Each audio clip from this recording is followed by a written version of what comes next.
All right, we are ready to call to order the 218th meeting of the Massachusetts Gaming Commission on June 8th at 10 o'clock at our offices on Federal Street. First item on the agenda is the minutes. Commissioner McDonald. Yes, thank you, Mr. Chairman. I move that we approve the minutes. I move that we approve the minutes of the May 25th, 2017 public meeting as contained in the packet, subject to correction for typographical errors and other non-material matters. Second? I had a quick question at the 336 mark. There was some comments by Commissioner McDonald, but right before, Mr. Chairman, your comments, there's a sentence that says staff is divided, but the conclusion is staff recommends seeking a legislative fix. I'm unclear, just looking for clarification that those were Commissioner McDonald's continued comments, or whether there'd been a break, or that part of the conversation might have been involving somebody else. I mean, nothing to hold it up, but. My memory is those were Commissioner McDonald's comments. Okay. The Commissioner, I don't want to take the words from your mouth, obviously. Right. Do you remember? No, I remember, I can say I remember the substance of it. I don't specifically remember using these words like, divided, but I believe when I have commented publicly on this, I've used the word, there's an absence of consensus among staff. So. Why don't we go back to the tape? We'll get the particular phrase you used, Sure. and we'll plug it in to make sure, we'll plug it in and run it by you, make sure it's accurate. Okay. Well, are you asking, Commissioner, about the comments immediately preceding the 336 mark? No. In the 336 Okay. block, The staff is divided. it says that Okay. there's just a mention, and there's no attribution of the So mention. I didn't think know if we, that was if his we, comments if we still put counting it. the word in, he accepts the recommendation of staff and understands staff is divided, or whatever the term is, but the conclusion is, I think that clarifies the attribution. Is that correct? That's fine. Good. And if I didn't use the word divide, but use another word, I'd prefer to be corrected Yeah, for that. we'll go back. On the other hand, if I did say divide, I'll live with it. We'll go back and, we'll go back to the tape. Okay. I had a small item too, also on 1159, down at the bottom. It says, Chairman Crosby suggested writing a letter to the legislature. Commissioner Zuniga, Stebbins, and McDonald concur. That suggests that Commissioner Cameron didn't, which I don't think is right. No, because I think I had initiated that conversation, right. and you added on to what I had to say and said, oh, I believe I should write a letter. Right. So we were all in agreement on So I that. think we were all, we clearly were all in agreement. That just kind of makes it sound like it wasn't. I actually thought the same thing, but I didn't think it was worth changing. All right. We could clarify that. Yeah. Yeah, Okay. that's a better thing. Any other discussion? All in favor of the motion to We approve? had a second first. I thought Commissioner Second. Stebbins seconded. I'll Yeah, second. Okay. Sure. All in favor? Aye. Aye. Opposed? The ayes have it unanimously. All right, next up is the administrative update. Executive Director Bedrosian. Well, the good news is I have a short general update, and quite frankly, most of what I have been doing in the last week involves agenda items 3B, the service employee, and more directly 5A, which you'll hear about later, which is the budget with CFAO Lennon. So that will be part of the continuation of the meeting. Okay. Then we are on to Director Vanderlinden, item number 4. Good morning, Commissioners. Good morning. Good morning.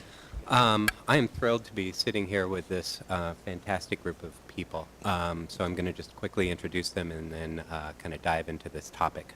To my right is Dr. Carolyn Wong. She is with the University of Massachusetts in Boston.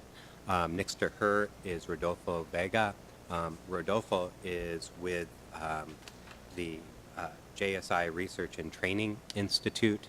And then finally, we have Shane Krause, who is with the Bedford VA Research Corp. Each of them are awardees of grants to study special population, gambling behavior among special populations. They will each give you a very brief presentation of their research here in just a moment. So as part of one of the final components of the FY 2016 research agenda was the study of gambling behavior among select populations which may be at elevated risks of experiencing gambling-related harm with the introduction of casino gambling in Massachusetts. The specific populations were identified in two different ways. First and foremost was through our study, the Gambling and Problem Gambling in Massachusetts, results of a baseline population survey, which was published in 2015, and that was conducted by Dr. Volberg and her Sigma team at the University of Massachusetts Amherst. The other source of identifying these populations was just through other published research, which would kind of lend information and guide us in the direction of saying, these are groups, these are our populations that we really need to pay attention to. So very briefly about the populations which we identified. First are African American or Black persons, and the results of the baseline population survey found that residents in Massachusetts who fall within this subgroups are nearly 5 times more likely to experience a gambling-related problem. Additionally, there's very little research examining gambling behavior and problem gambling among African Americans. Second are veterans, and the results of the baseline population found that Massachusetts residents who fall within this subgroup were identified as potentially having elevated risks of problem gambling. The problem with this information is that the sample size within our sample was too small to elicit confidence in the findings. So we thought that it would be best to identify this group as needing additional information. Immigrants within the baseline population survey found that immigrants in Massachusetts may be vulnerable to problem gambling as they are newly exposed to legal and commercial forms of gambling. So those are the 3 groups that were identified within our baseline population survey. There were 2 additional groups that we said with additional information, we said that we wanted to take a look at them. First are Asians. And Massachusetts residents within this group were not necessarily identified as being at elevated risk within the baseline survey. However, through meetings that I and others have had, we felt that this group was worth adding to the list of groups that we wanted additional information on. In addition to, the body of literature would point that there are higher risks of addiction generally and increased risks of other types of social harms. And finally, Hispanics. Massachusetts residents who fall within this group are at slightly elevated risk for at-risk gambling, but the data to determine prevalence of problem gambling was unreliable. Hispanics are historically vulnerable population with the expansion of casinos, and it may be at additional risk.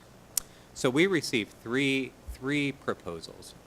Those 3 proposals were reviewed by our review committee, which is the Research Design and Analysis Subcommittee of the Gaming Research Advisory Committee. The RDASC is what we refer to them as. We had a round of questions with the RDASC. After clarifying some elements of their proposals or asking them to reconsider certain aspects of their proposals, the RDASC felt unanimously that all 3 proposals were worthy of funding and could provide additional, very valuable information to as we move forward. Then, as an additional measure, took this information to the Public Health Trust Fund Executive Committee. It's chaired by our chairman, Crosby, and they agreed that to move forward with these 3 research projects. So my hope is that before July 1st, that these three projects will be well underway. But obviously, a vast majority of the work will take place in fiscal year 2018. So with that, I want to I've asked each of our awardees to provide about a 10-minute presentation, and obviously there would be some questions from you. Mark, I have before they start, I just have some quick questions related to your overview. Obviously, two of the target populations, you were looking for responses for RFPs, obviously did not generate an RFP. I guess my question is there another quote-unquote kind of bite at the apple to see if we can go back and find somebody to do some of this work? I mean, just looking at the Hispanic population alone, Springfield has a 38% Hispanic population. Everett has about a 21% population, Hispanic population. So it'd be interesting to not, because they missed this round, kind of, I guess, set that kind of research aside. Yeah, I have a couple of thoughts about that, Commissioner. I see that our this aspect of the gaming research agenda is something that we would have a sustained commitment to. Obviously, that's completely up to the Public Health Trust Fund Executive Committee, but that would be my proposal, is that we continue a study of special populations in Massachusetts to gather more information that ultimately ends up informing prevention and intervention strategies. If we didn't receive a proposal specifically to study Hispanics, perhaps Dr. Vega has mentioned that there's an opportunity to expand the scope of his study to study Hispanics. We may be able to consider that again under the direction of the Public Health Trust Fund Executive Committee. If not that, certainly moving forward, it would be I think it would be wise to focus specifically on that group. Dr. Wong provided an application that really kind of straddles two different groups, but with immigrants and the Asian population, looking specifically in Boston, Chinatown. But that, again, perhaps depending on kind of how this unfolds, we may wish to pursue a broader study of either immigrants or Asians in Massachusetts elsewhere besides Boston, Chinatown. So we'll have to, I think that right now, I would recommend we commence with these three studies, but keep our eye on what other vulnerable populations may warrant further study. Okay. There's another element to that, I think, that you sort of alluded to, Mark, which is what we may learn from these special populations is hopefully going to at least partially inform what other special populations, what factors may be making it hard to reach other special populations that, arguably could be transferred to Hispanics or other special populations. Yeah, absolutely. And as Chairman Crosby has pointed out several times, is that the research agenda is an enduring aspect of the Expanded Gaming Act, that it will allow us, as issues arise or as questions arise, that we have the authority to continue to pursue those issues. Mm-hmm.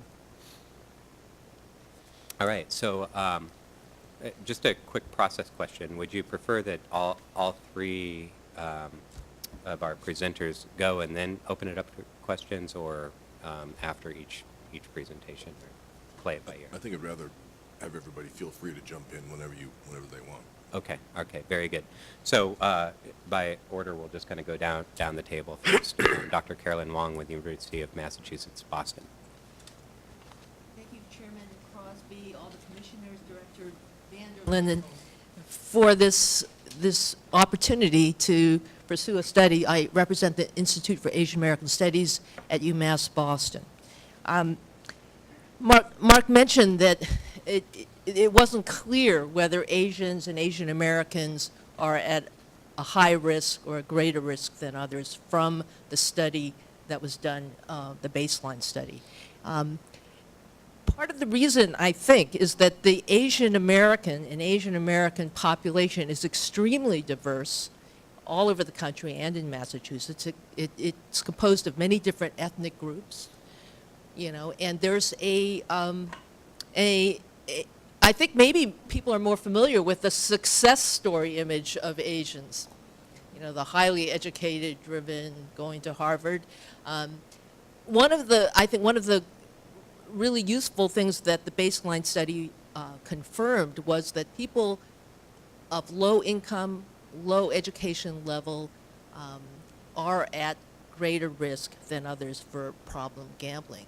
And so we have decided to start our study of Asian Americans in the community here in Boston, which is most impoverished economically, socially isolated, linguistically isolated, and has a very high proportion of people with low levels of formal education, and that is Boston Chinatown.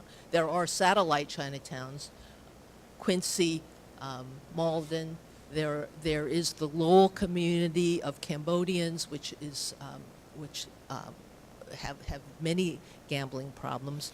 But we with the resources we have and the experience we have, and the partner in the Boston Chinatown Neighborhood Center, which is our community partner, we've decided to begin in Boston Chinatown to examine the nature of the gambling behavior, the signs or indications of risk, that someone may be a high-risk gambler,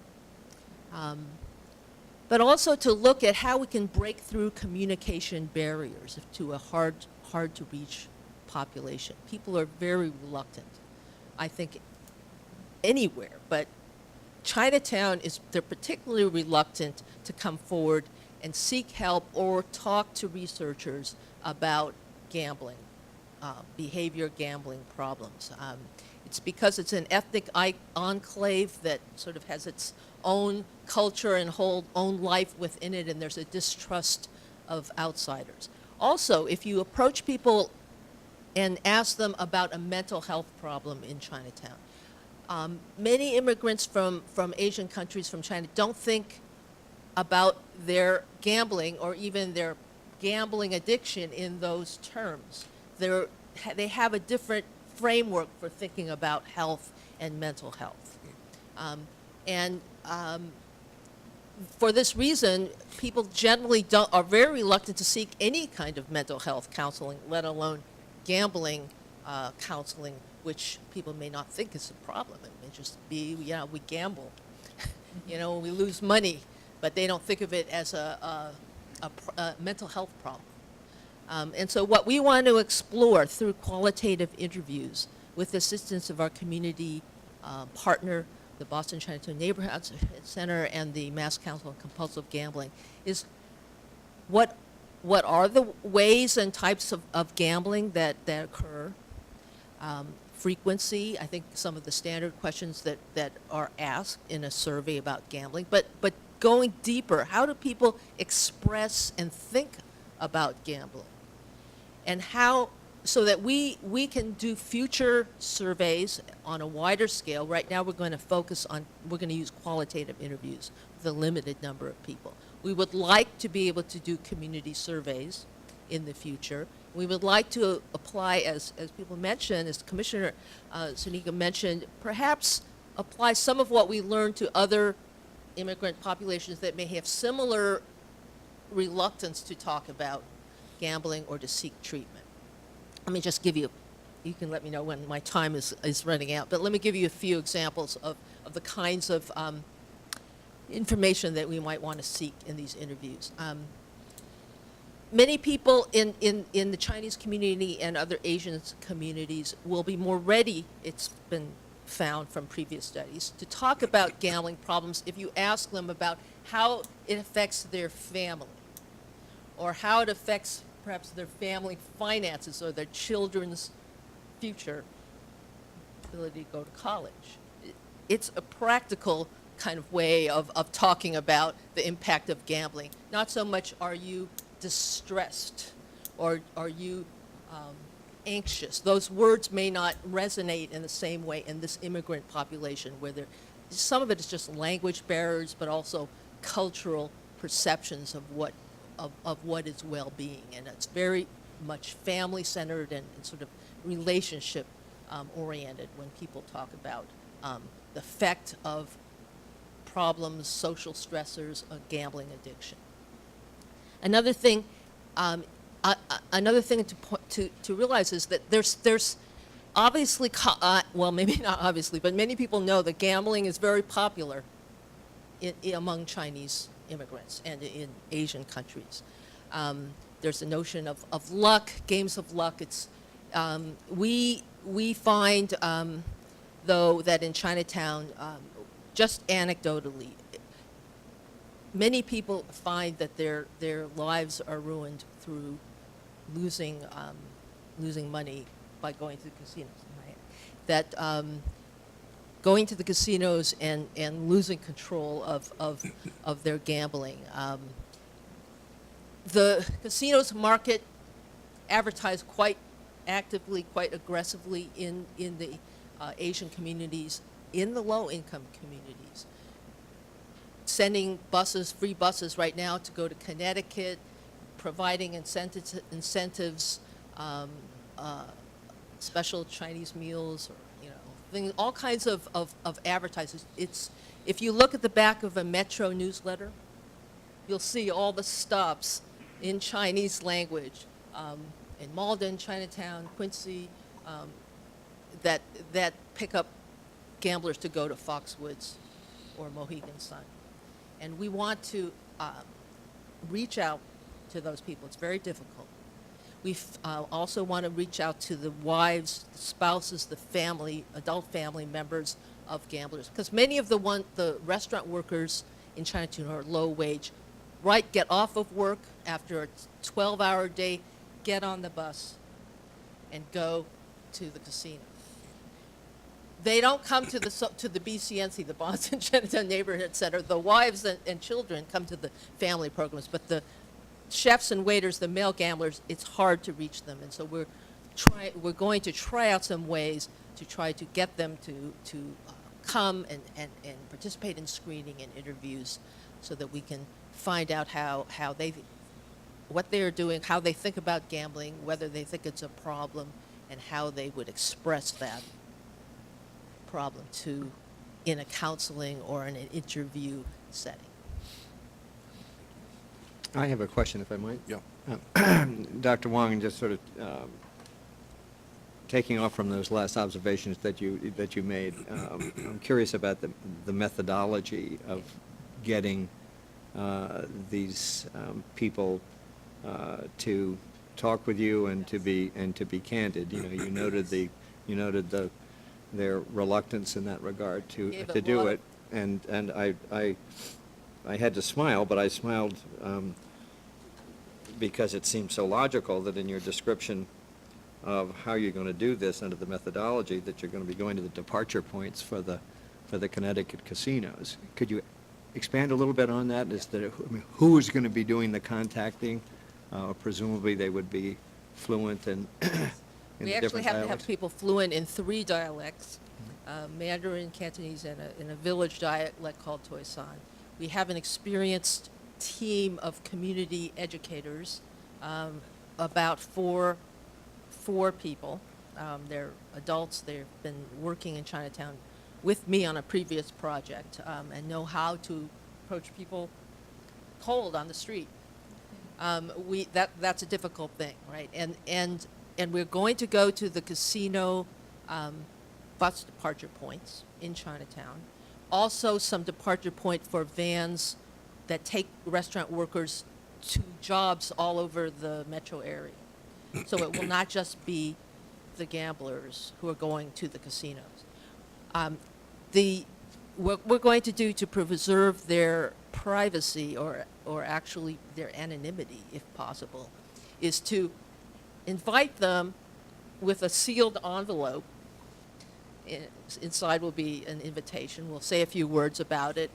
Call this number if you're interested in participating in a study, but we're going to offer them something. It's not going to just be we're getting this information from them, but we're going to say, come to an educational session on healthy ways to gamble.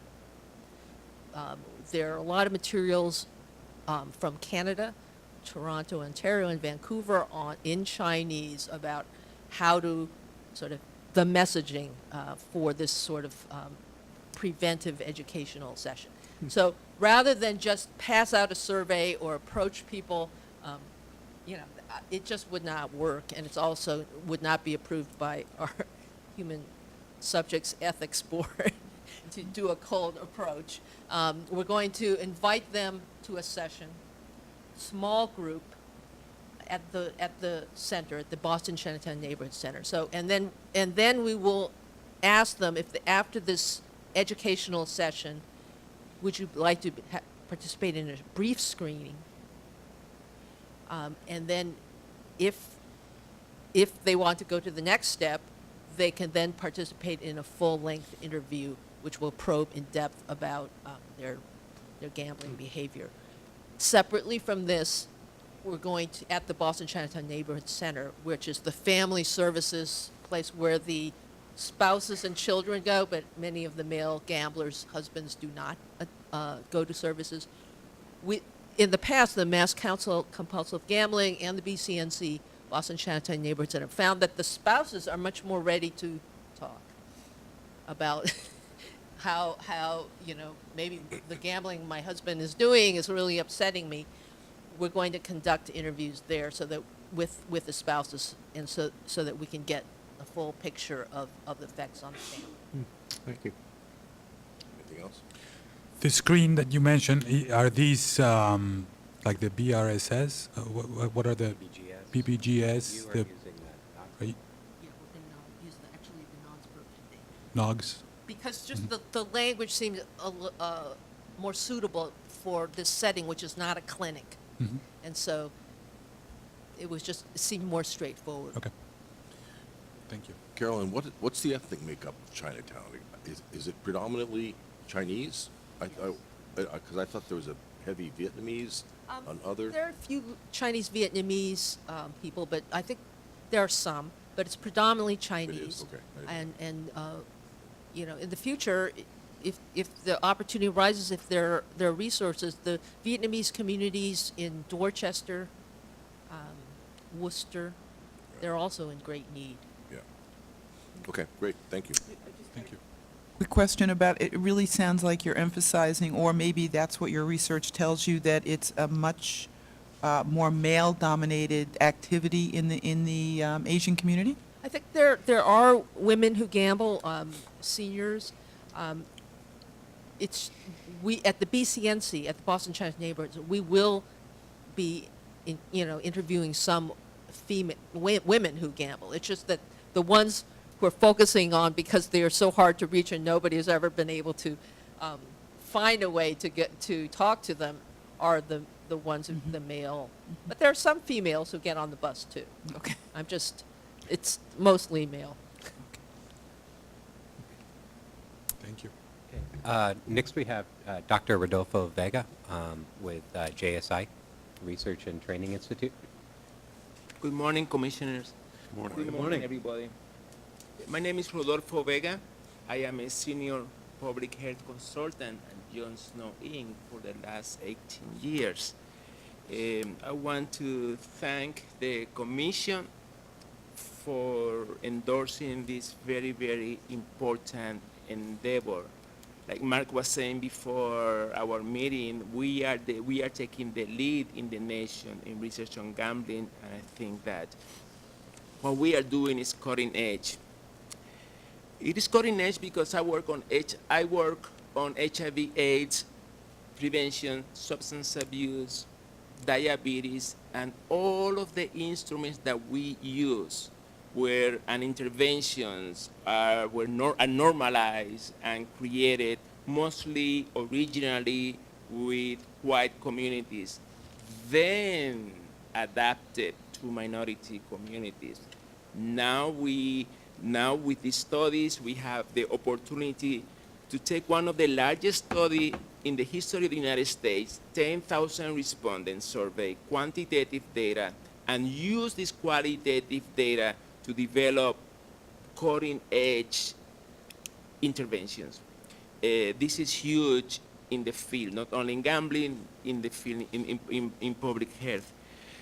I would like to introduce my research team, Mr. Philip Copper, is here, a researcher at the Massachusetts Council in Compulsive Gambling, and Dr. Dharma Cortez. Dr. Kermit Crawford couldn't be here today. Dr. Kermit Crawford, he is a thought leader, a community leader, an advocate in the Black community here in New England and across the United States. He is conducting a master class to some residents. He could not make it today. He was able to facilitate our partner agencies. They are the three largest mental health and medical service providers to Blacks in Massachusetts, the DMOC Center, the Mattapan Community Health Center, Children's Services of Roxbury. On top of that, in Springfield, he was able to facilitate a social media company that has social network connections all over the state, particularly within the Black and Latino community.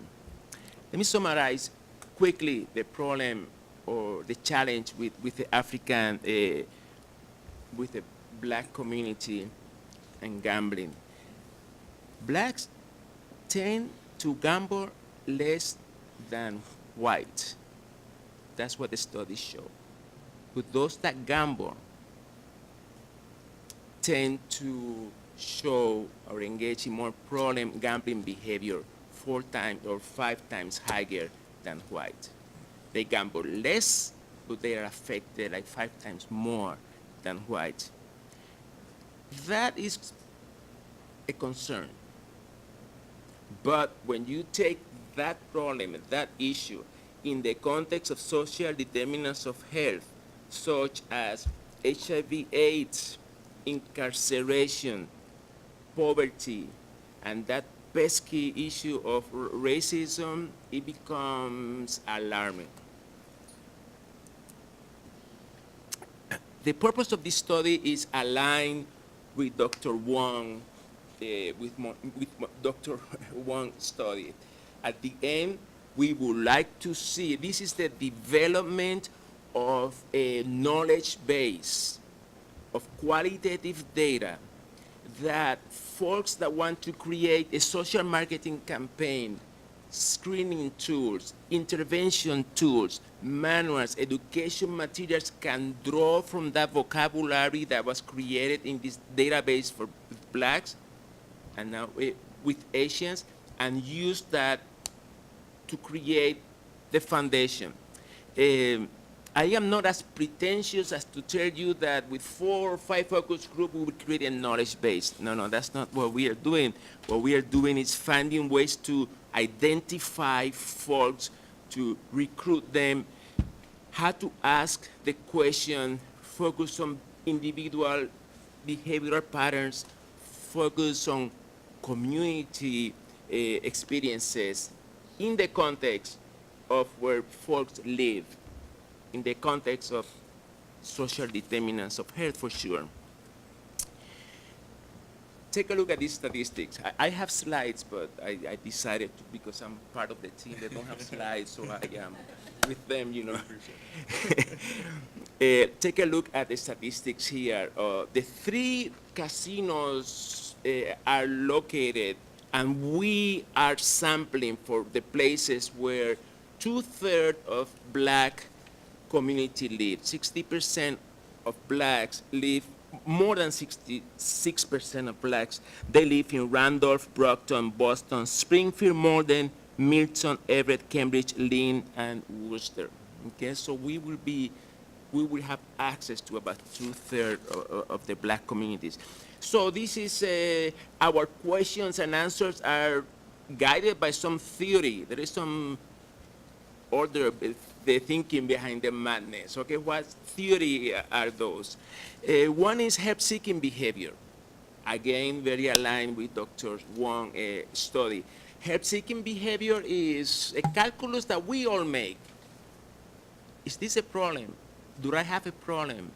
If yes, what can I do about it? If I know what to do about it, am I going to be able to do it? If I do it, am I satisfied? Am I going to stay in those services? It's just a sequence of steps that people take when they define a problem. And idioms of distress, which is what Dr. Wong mentioned, how folks express the distress. Those two topics came about from the work that Dr. Cortez did in the 1990s with Dr. Lloyd Ruggles in New York, so that's what her contribution is going to be. We're going to be looking at, our research questions will be looking at the consequences of gambling, the effect in the life context, motivations to gamble, help-seeking, and also, of course, help-seeking behavior, and idioms of distress.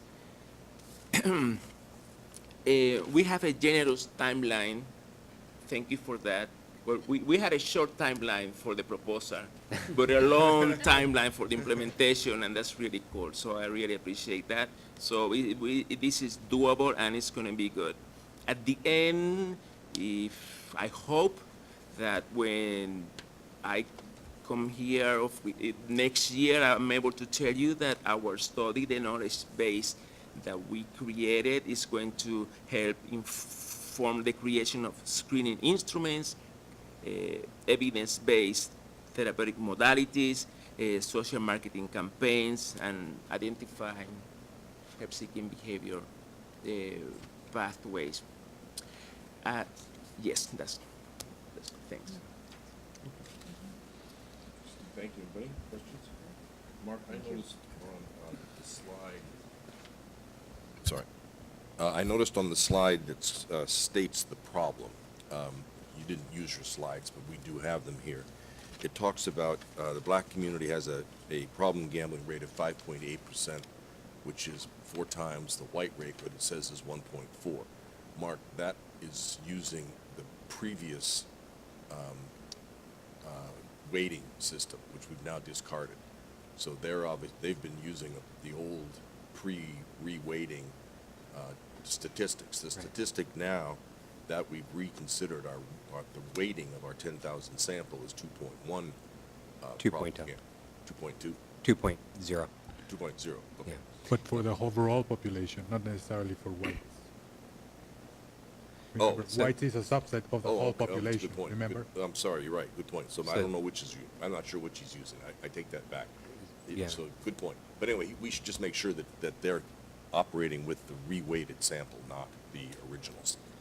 Yeah, the revised baseline population survey or report is due out by the end of the fiscal year, so within the next couple weeks. But it certainly affects the overall general population prevalence rate, but it will also affect all of these, the subpopulations as well.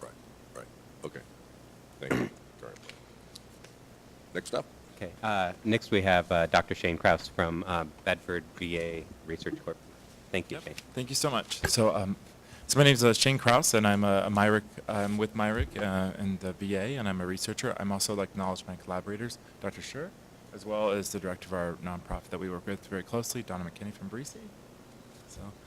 So we work in the VA. I work in the VA. I'm a VA researcher, which is great. I'm also a clinician, and run a clinic. And you've discussed the issues with veterans. We know that we don't have a ton of data, but the data we have out really does suggest that veterans kind of are a vulnerable population for developing problem gamblings. And the data varies, but really it suggests about 1 in 10 veterans in their lifetime will develop problem gambling, which we know is higher. We know that's highly associated with mental health problems such as PTSD, trauma, substance use, and we know with millions of returning veterans coming back into our system, who have very high rates of PTSD, substance use, and other problems, we're likely going to see increased rates of other problems as well, including problem gambling. So, so one of the things that we also know is that folks for problem gambling generally don't seek treatment. Unfortunately, about 1 in 10 the folks with problem gambling seek treatment. In veterans, a study that we have some data was actually only 5%. The good news here, though, is that many people who have issues with problem gambling will seek mental health treatment for other problems. So routine screening is a way to catch other problems. So if they seek treatment for substance use, if we're screening for comorbid problem gambling, it's a nice way to detect kind of undetected problem gambling. So that's something that we believe that the VA is highly committed to screening. We screen annually for lots of things, including tobacco, substance use, suicide, PTSD, and many, many things. And our proposal is really kind of expanding that to really also look at screening routinely for problem gambling in addition to substance use and all the other things, and opiates and all the things that we really are doing quite right now in the VA. And we're going to be doing that. Our proposal is really in primary care behavioral health. So in the VA system, 70–80% of all medical care is in primary care. So most people get their care in primary care. Even if they have a mental health problem, they don't generally want to go to a specialty clinic. So reaching people in primary care is really a great place to go. In the VA, though, if someone suggests has a problem with depression or screens positive on something, they're referred to a primary care behavioral health clinic. It's a brief adjunctive treatment. In Bedford, it sees about 800 people a year. It's a pretty big clinic. And we propose to routinely screen gambling as part of a full battery of screening and assessments. And I think that's really a strength because we're already screening veterans for substance use, PTSD, suicide, all these other medical problems, and gambling has been embedded into that process, actually in the addiction area. So that's really what we want to do. We plan to screen over 6 months at least 300 veterans, and we plan to screen everyone, just as a routine screening process. We are going to retrospectively go back and look at the data. We are ourselves not going to do it. It's going to be a routine process that primary care will do as they're committed to screening for this. So that's good, and that will help us give, we hope, more an idea of prevalence and how veterans are comfortable with being asked this, how many endorse these things. And for those who screen positive, we will have follow-up questions, and they will be referred to my clinic, which I direct.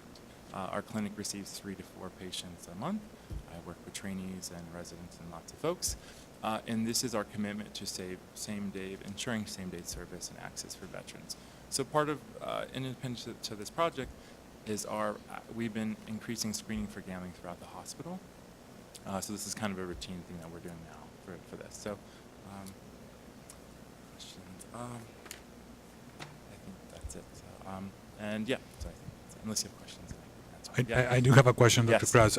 Yes. Is it fair to say that if you screen the majority or all of the people seeking primary care, Yeah.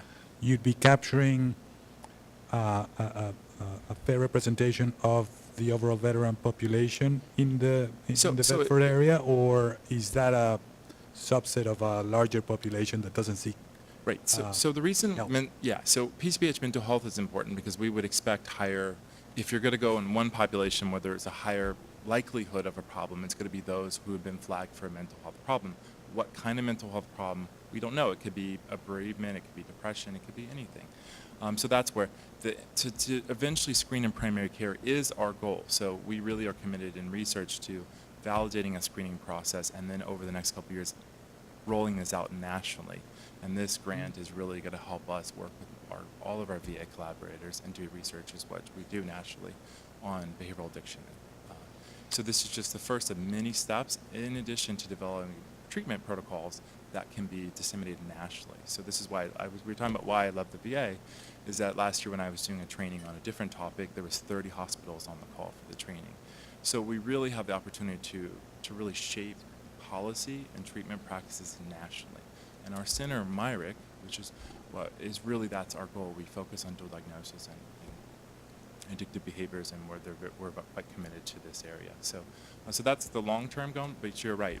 It's just the logistics of that for this proposal were not possible. It's better to start small, have high fidelity, get it done, have it, and then from there go from there. Mm-hmm. Answer the question. Yeah. Doctor, I had a question. Where did that 1 in 10 number come from So, if you yeah. haven't been screening? So for non-veterans, yeah, the 1 in 10. I think for you veterans. started your Yeah, presentation yes. by using that. So it figure. varies. So it really varies. There's not too many papers, but there's probably about 7, 8 papers that's actually arranged from 4 to about 11%. So it's about 10%, and it depends on the data sets and the populations, but it's kind of an estimate. A recent paper just came out with a collaborator of mine. They looked at the last 12 months, and it was 2% for problem gambling. So, and that's but again, that wasn't those flagged with mental health problems and other issues. So yeah, great question. A couple of quick questions. The veteran population that you're working with is predominantly post 9/11 veterans, pre 9/11 veteran. I mean, kind of what's the makeup of the group? So that you see? it varies. I mean, there are more younger men and women veterans returning into VA care, but our hospital is a bit older. I would say we have much older veterans. I don't know the proportion that are returning veterans, but we know every year we're seeing, unlike other VAs in Massachusetts and Connecticut, our Bedford is actually growing for our population for veterans, including younger veterans. But yeah, we are probably a bit older, probably I would say more in the 40s, 50 years age range. The veteran population is interesting because probably, more so than the other target populations, veterans are exposed to gaming Yes. during active Yes. duty. How can you kind of compensate for that exposure or understand that, previous exposure? I mean, it isn't coming home with PTSD Right. and finding an outlet through Mhm. gaming. It's probably some exposure to gaming during Earlier their on. service. Yeah. Exactly. Uh, Yeah. How So do you it's a very compensate for that? complicated a complicated issue, and I think that's something that we're still trying to figure that out. I think the lack of research is so limited right now. This is where we're at. I do think we will be working with other DoD and other opportunities to look at these issues. But yeah, it's a complicated issue that I'm not sure yet. Okay. Yeah, but it's on our radar for sure. Great. Yeah. Thank you. If I may add, our baseline survey found significantly elevated risks, and I think, Commissioner, you're referring to that study as we looked at veterans post 9/11. That the sample size was so small that it was an unstable estimate, and so our hope is to continue to scratch the surface on this, to look at the nature of this issue more broadly. It's an issue that's gaining traction, as Shane pointed out. It's gaining traction across the country, including it's of particular interest of Senator Elizabeth Warren. Is there, Dr. Vega's presentation had a timeline. Are you looking at, I think, final results to be presented in about 12 months? Is that consistent for the other two proposals as well? It's a great question. We're working on kind of the final timelines and the contracts. So the way that I've structured it is I see this largely as projects that are to be completed in fiscal year 2018. The exact deliverable dates are being ironed out through the contract process. Okay. Anybody else? Very interesting. Looking forward to all that process. Yeah, I agree. Thank you. Thank you. We're all set? So much. Thank you. Thank you. Next up is the Finance Division. Director Lennon. No, what do we do? Which one? No, I think he said you moved 3B to the legal department, right? We can. Oh, I thought that's what you said, that you said you were done with your report because you were gonna move. Oh, I apologize. I think I just said the things I was working on we would talk about later. And later is obviously at the discretion of the chair. Wait a second, no, We only did 3A. yeah, We haven't done 3B. no, we hadn't done 3B, I'm sorry. I somehow misunderstood. I was thinking that was reappearing someplace else. No, we do need to go back to 3B. Sorry, my apologies. Thank you. So did you have, No, other than, obviously, we've had a number of hearings on this issue, and I understand, Mr. Chairman, you've done some further work on the issue. So it might be informative if you inform the commission, Okay. given the nature of the open meeting laws, what you've done. right, great, thank you. This is one of these complicated ones. We ended up last meeting, as the minutes said here, with a clear wish on the part of the commission to see whether we could get the legislature to clarify this issue for us. We have, as everybody knows, we have different understandings of, A, the degree of clarity of the statute, and B, how the statute should be interpreted. And everybody, no matter what perspective they have on either of those issues, has agreed that it would be best if we could get the legislature to fix this. Right after the meeting, I talked with Commissioner McDonald, who has strong issues on the merits, but also reemphasized the importance that we see whether we could get a legislative fix. I will say, so I took it on myself the last couple of weeks to push as hard as I could with the legislature to see whether they would be willing to clarify. Not talking to them to take a position, but just saying, we can't figure this one out, and we're betwixt and between. Can you clarify what your intention was here through a legislative amendment? At the same time, Springfield, the MGM, and many of the advocate groups have also been in touch with many members of the House and Senate. I've not been able to discuss what I've been doing with the other commissioners, other than one, Commissioner McDonald, because of these open meeting problems, but I have kept Commissioner McDonald and Director Bedrosian pretty much up to speed on what's been going on. Here's the long and the short of it.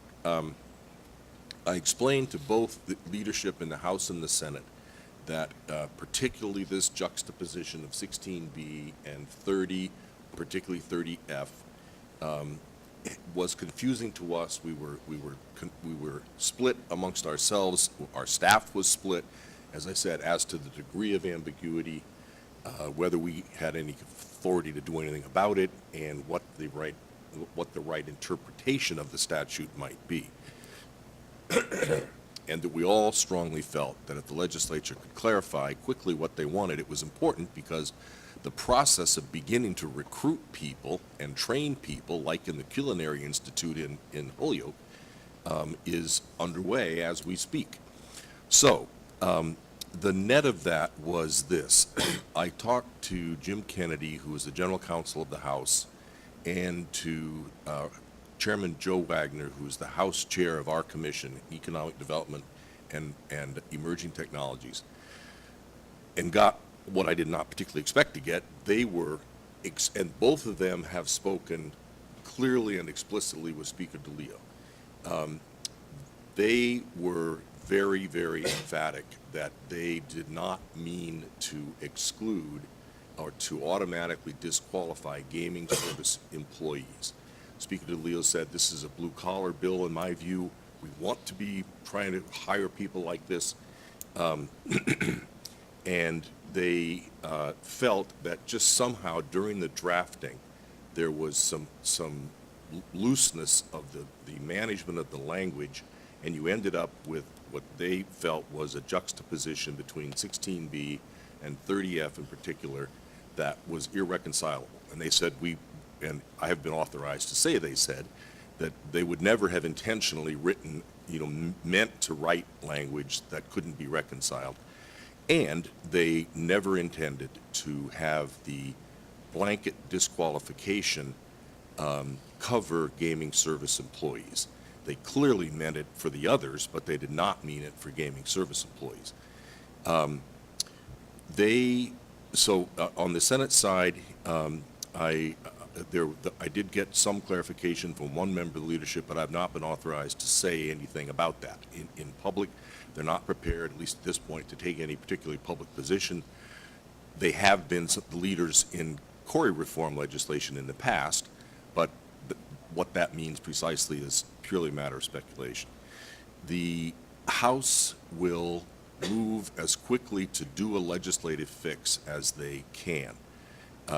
Joe Wagner, Chairman Wagner, told me last night that he will take this as a personal mission. He had just talked to the speaker a second time, and they need to find a medium to do this. If there's a supplemental budget that goes through, they can append it to that. They don't know exactly when it can happen, but Chairman Wagner made it clear that he would move as quickly as he possibly could. So the upshot of that, from my standpoint, is that we have learned that even some of the principal drafters on the House side, Jim Kennedy, the House counsel, was the lead, I think, in the drafting, agree that there is an unclarity, that we've been put in an awkward position. And there is this complete emphatic, which I think actually, ironically, all of us, from the IEB to the commissioners, felt that if we were left to our own devices, rather than if we were being forced to read a statute, that we would probably lean towards the Pennsylvania, Maryland type system where gaming service employees, there was discretion in our part, in the commission, rather than the automatic disqualification. But our problem was we were stuck with a statute, at least one section of which seemed to say something quite different from that. We are left with, I think, pretty useful information that tells us what was intended. Certainly on the House side, we don't have certainty on the Senate side, and we have a high degree of likelihood that a strategic fix, perhaps, this is my, again, talking about what they've told me, taking out the words "or registration" in 16B, which is what causes the lack of harmony between the sections principally. That might be the fix. That's what they've talked about.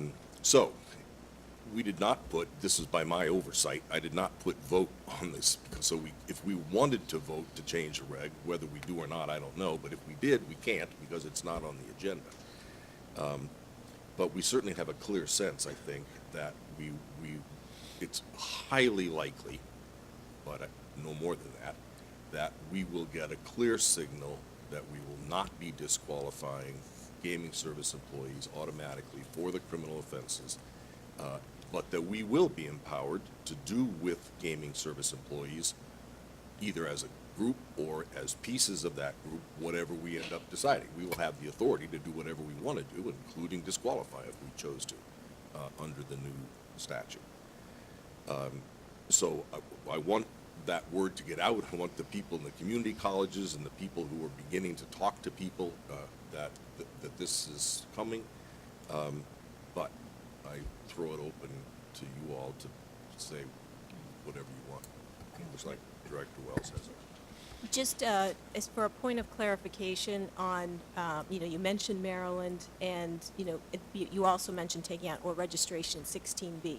Operationally, it affects my budget and my staffing numbers, sort of what the potential change would be. So I just want the commission to be mindful, whatever they want to decide. The Maryland model, where the commission by statute has authority to exempt certain categories of service-level employees from registration, that has a net lowering effect of the resources I need, because if they're not being registered, we don't need to do a background. We would rely on the background of, the companies to do that.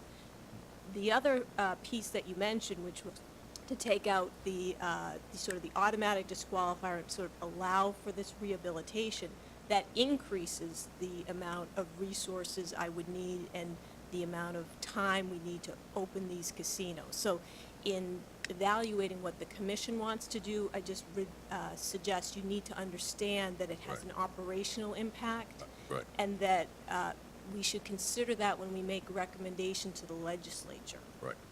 I totally get that, and you all have always been straightforward that you're going to do your best to implement the law as you think it is written. And if the law gets changed, you will do that. And one of the things I've said to the legislature is this is very timely. I actually didn't mention the point you've made, but I will re-emphasize that.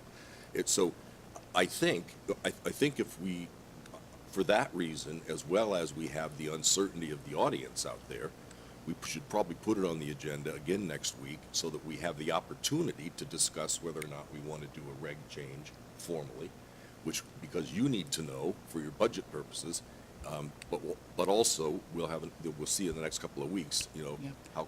how likely it is that they'll be able to move quickly. Yeah, I think that you need the legislative change in order to implement the reg change. You can't do the reg change before the legislative Yeah, change. Well, that's been one of the bones of contention. Yeah, I would agree with that. I think the good news here is that the legislature is willing to revisit this and revisit it quickly. I think our move would then be after that change is made, we can then in fact adjust our regs according to what the change in the law is. And I do think the opportunity to speak before those changes are made about either way of adjusting the law makes a lot of sense too, is to get that information to them so that they realize what the differences are in the change in the law. But I think the really good news is they're willing to handle it quickly. So that makes our collective responsibilities much clearer in my mind, because they move and then we move. Well, it's always been a bone of contention. We've never agreed at the commission level, or at the staff level for that matter, about whether we could do a reg change without a legal change.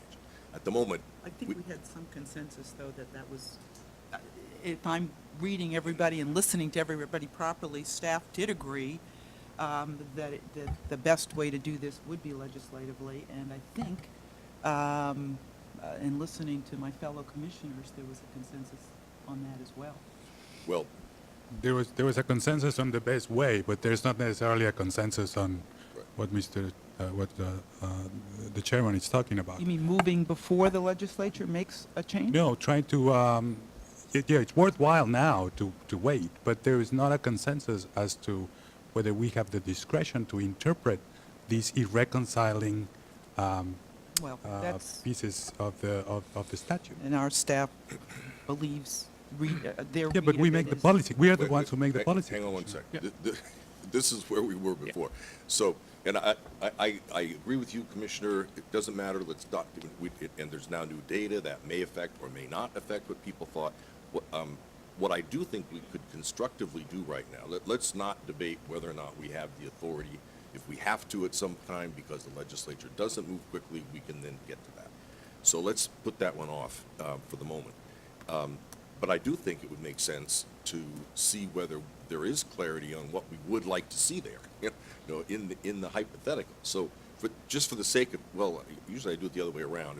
Would somebody like to suggest what they think the best, not technical language, but substantively, if we were left to our own devices and we could say to the legislature, here's what we think the best practice would be for gaming service employees, what would that be? To me, and I hear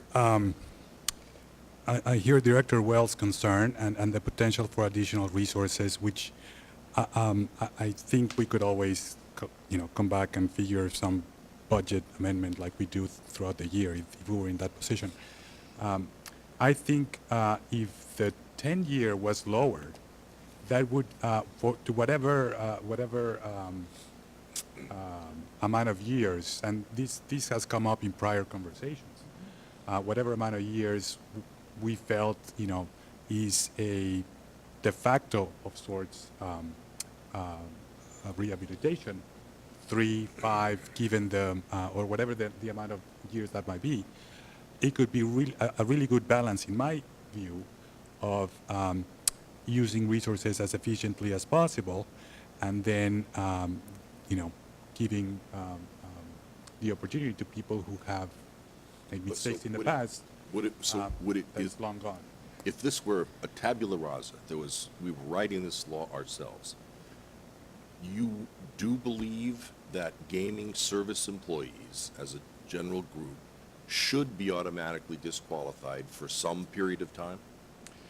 Well, to be more granular, I think there's also the notion that not every service employee might be the same. Well, but I said, I'm talking now about what Director Wells just pointed out, and Commissioner, Director Bedrosian has said, and I too, is if we are left with the independence to do with gaming service employees what we want, we might decide that there are some gaming and service employees who do need certain kinds of background checks, Yeah. or who do need to be disqualified. Yeah. For example, a gaming service employee who actually operates on the floor Yes. of the casino. So, So yes. so my suggestion would be that we don't have any automatic across-the-board disqualification for gaming service employees, but that we have the authority to do with any gaming service employee or subgroup of gaming service employee whatever we think is appropriate, including disqualifying some subgroups, if we think that is important for the integrity of the process. Yeah. That would be my I would be approach. I would be fine with that. Sounds good, but I think to implement that is very difficult. That's, Can I make one suggestion? Just one sec. Why would that be difficult to implement? well, the whole thing is total discretion. So you're asking an investigative staff to start from scratch and look at everybody as an individual. There are no disqualifications, nothing at all. It's just every person is looked at, and I'm just talking about how much work that is. But they wouldn't. Not it- necessarily. It would be what it says in section 30C, which says they're all registered, they all have to register, fill out some form. We know they're gonna go through the background check process, that whatever it is that the casino makes. puts them through, and that then we can require such other information if we want. So it would be like, I forget which state it is, but one or more of the states says there's no automatic disqualification, they must be registered, and we can, if we thought there was a group, like if we thought that waitresses on the floors of the casino should be treated differently, those the IEB would have to deal with, but we wouldn't have You them could have to- qualify them as a GEL, for example. Right. I'm a little confused. It sounds like what you're suggesting is that you're, you want everyone to be registered and you want everyone to be vetted by the IEB. No. Okay, so that's No. helpful. No. Okay, so in order to, so it sounds like what you're almost, what Commissioner Zuniga is almost saying is he'd like a change so it sort of mirrors Maryland. Because what Maryland did, they originally had a lifetime ban for felonies, even at the lowest level. They had a legislative change. They reduced that from a lifetime ban to 7 years. So there's that piece. Maryland, the commission as a body also has the discretion to say, okay, we'll look at all the employees at that lower level. This group, keep them in the registration background process. This group, you don't have to register. We don't feel you need to be subject to any kind of disqualification. So in practical terms, the IEB doesn't look at those. That seems, okay, Yep, so that that's seems- what, that- so that's what yes. Commissioner, so that's a little different from what I heard you saying before, which is we sort of take a look and then have discretion. Operationally, what Commissioner Zuniga is saying, that works operationally from a resource perspective, because you have sort of a bright line rule, you have some kind of bright line rule for folks that the commission decides need that. The other ones, they do not register, so we don't use resources to do some evaluation on their background. Because what the commission is basically saying with that group is that as a matter of policy, say hypothetically it's the employee that works at the bowling alley at MGM. The commission makes the decision. We don't see any reason that the person that works at the bowling alley at MGM should be treated any differently than the guy that works at the bowling alley across town. So in that event, in that circumstance, if that's the commission's policy decision, then they make that decision by categorizing, saying exempt employees don't go through the process. Yeah, And that, that's- based on the staff had a universal agreement, there is not statutory authority to do that right now. You need a statutory change. I've looked at it. It's a very small statutory change in 30A and 30C that you just need to say that all employees need to register, however, the commission has authority to exempt. That would be the change. You could add the additional change in 16B that for, say you want to keep the GEL levels, the gaming employee level at 10 years. But for service employees, maybe you want, for those that you're keeping, remember there's ones that are not even looked at. For the ones that you're keeping, maybe you want to reduce that to 7 years like Maryland or whatever number they recommend. So that seems, what I'm hearing is what is on the table right now. Yes, if I yes, and by the way, understand let me just append to that. That's a great summary.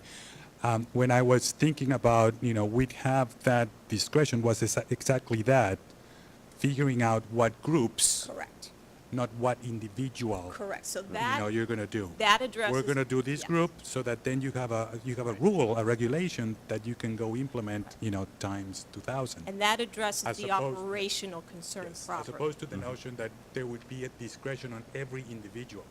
That was never my Right, so I think, intention or approach. I think I did not understand what, are you saying the same thing, Mr. Chair and Commissioner Zuniga? Are you saying, is that exactly what you're both saying? I don't know What about, was just laid out, that summary? Well, that reconciles with what Steve was saying relative to. Well, that's what I'm asking, because I didn't understand it to mean that. Yes. And what we're doing here now is figuring out what we'd like to recommend to the legislature? That was the question, yeah. Okay, Right. okay, I see. All right, so listen, that makes a lot of sense. If I did not, I thought that what we were asking staff to do was look at every individual. No. So you were both saying the same thing? No, it would be, yes. Well, we need to say it again, because I'm not sure. Do you want to take? Yeah, I think the difference I've heard, Mr. Chair, is that you might envision a situation in which not only would the commission have discretion on which gaming service employees to look at, but what to do in that analysis, that background analysis, by collecting certain Which information. The gaming service employee analysis. So there's people, as Director Wells has articulated, the goal, I think everyone agrees upon, is there are people we would, if we wrote the statute, we would exclude from any gaming service analysis. Registration analysis, right? I think what Director Wells is saying, from her point of view, and I agree with this, is if you do the analysis right now as the statute exists, even with an exemption, the analysis is the 16B analysis. I thought I understood you, Mr. Chairman, to think maybe we would also have the discretion to do something different than 16B for those people who are kept in.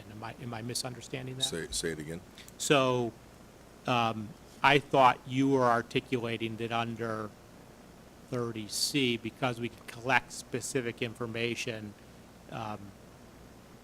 maybe we wouldn't have to do a full 16B analysis for those folks that we kept in as the waitress on the floor, for example. But just to maybe put this to bed, I would suggest this: if the commission had a consensus, because this, while you had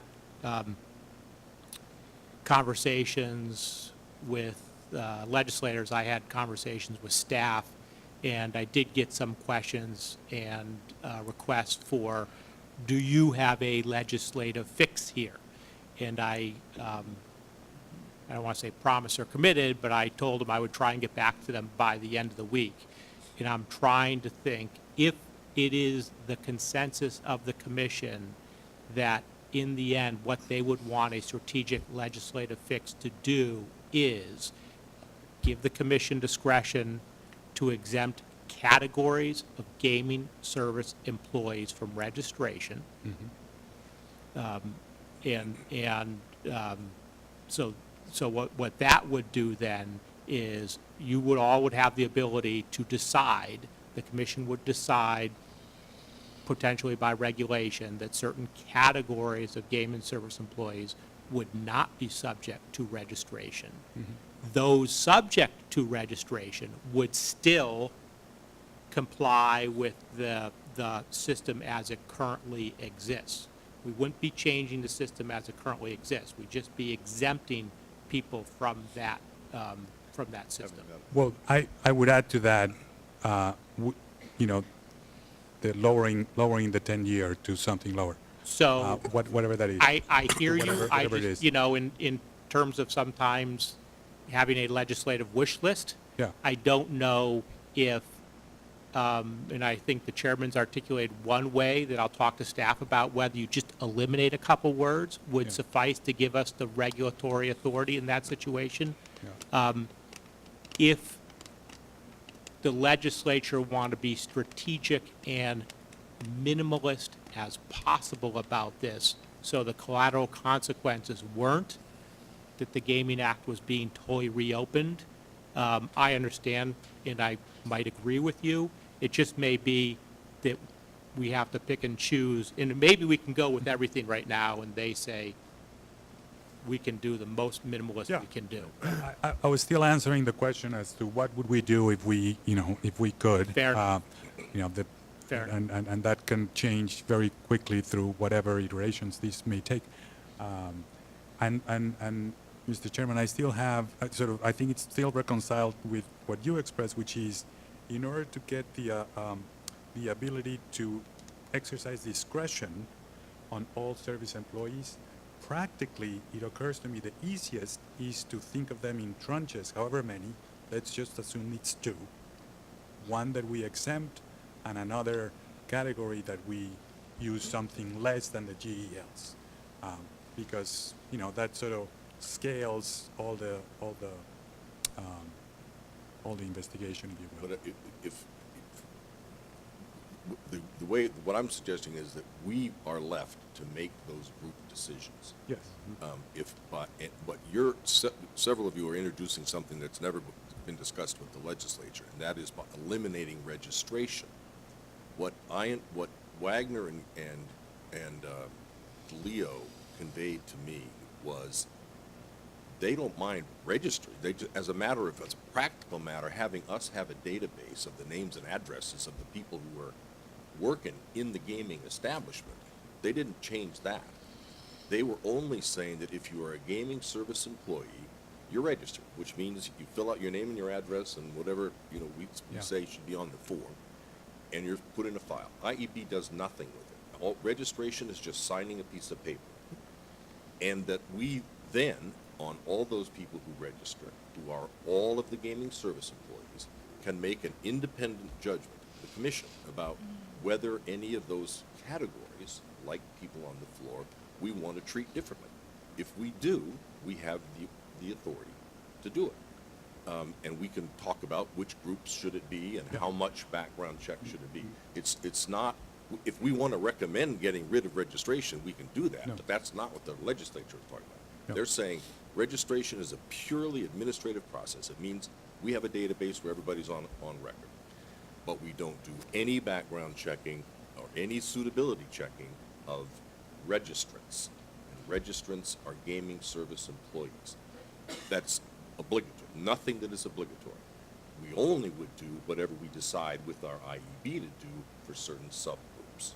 That is what. I really think we're talking about the same thing. Okay, if I would just, and wordsmithing, in my view, because we have access to all the records of the casino, Right, you know, that's right.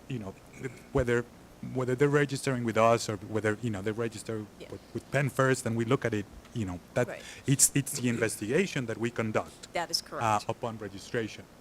It's what? Say what? It's the amount of due diligence and Right. investigation Which that we would be conduct. which would be zero In under- some under group, this. in one group, whatever we decide, we would say, just register. In another set of groups, whatever we decide, we might do that, additional level of due diligence. Right. I think just the way the Gaming Act is written and the way things are woven together, the simplest and most efficient way to get where you want to go is to say that they don't register. Because once you're saying they're registered, it triggers all these other things within the statute. I So don't if think you're- that's right, Karen, that it does. I don't think it does trigger anything. So, Maybe we don't need to have to go into all this detail Yeah, at yeah, this I point in think- time. yeah, I Kind think of a we need sense to- of the- I think we Right. need to Right. look at this as staff level, given this new information, Mr. Chairman, of what the effect would be of taking out a registration requirement. I guess the challenge is, I would like to, and I'm not quite hearing unanimity, but to the extent that this is on the fast track, and we can work with the legislature on this. I just don't want to make sure staff is exceeding its authority of what the sense of the commission is in responding to the legislature. So I don't know exactly how to deal with this, but because I want to go back with staff and re-look at it. I think we could wait until next week. I think we potentially have a meeting next week at which we could come back and give you some options and clarity and, maybe more granular interpretation. If you take out this, that's the consequence type thing. Did you want But to? just as an example, Attorney Lilly's pointed out, you could, as an example, say the Commonwealth may, in its judgment and by vote, exempt a gaming service employee job position from the background requirements of 23K. It's how you phrase the language to get where you want to go. And I think if we. Well, Yeah. and what's motivating, I've explained what I would think is substantively correct. Beyond that, I'm just motivated by making it as simple as Right, possible. right. And if it might be not absolutely totally perfect, but the less, we're all desperate to get this done legislatively. And the If simpler it turns into is. a whole chapter, then we're Yeah. No, good. no. And that's what for example, in New Jersey, they just eliminated the registration process. It's Right. because it's. I mean, that raises, as I said, that raises something that has never been discussed with the legislature. Okay. I just don't know. Right. Whether they would, whether, that's. But that's a it's very- also, I think Commissioner Zuniga said, you're wordsmithing here, and registration in your mind may be different from registration in New Jersey's mind. As I understood the chairman's, question to us as a group today, is to get a sense of what our positions are. Let me just go on record to say, I think that this is an enormously significant and important development that that the legislature appears, poised to deal with what has increasingly become a really serious obstacle to our licensees being able to achieve the employment objectives of the expanded Gaming Act. So I am, personally 100% in favor of a surgical legislative fix of what appears to have been an inadvertent conflict in the legislation as it currently exists. And I'm in favor of making it the simpler the better as well. And we can, as the staff proceeds with this, give our input as to what specific changes in the legislation, the current legislation is necessary. I have my own views on that. I've circulated that to the chairman and to Executive Director Bedrosian and to Ms. Wells about this, and I think we can just proceed accordingly. Yeah, and thank you. And I, we are left unfortunately with mixed signals for people who have to build a budget and for people who have to start recruiting people. And for the moment, I think we're stuck with that, and we'll stick with it for at least a little while longer. But I think representatives of the licensees and the local community, you can get, well, you've heard, you get the gist. And you keep pushing yourselves out there, because it made an impact that you all had, your representatives or advocacy groups had spoken to the leadership. They were aware of this when I brought it up. So having you all continue to push it, that it needs to be quick, will be helpful. So are we comfortable, since we do have a special meeting next week, that we'll have staff come back to us with recommendations after they've really looked at the wordsmithing? Does that make sense? Sure. I mean, we don't have to give the legislature anything.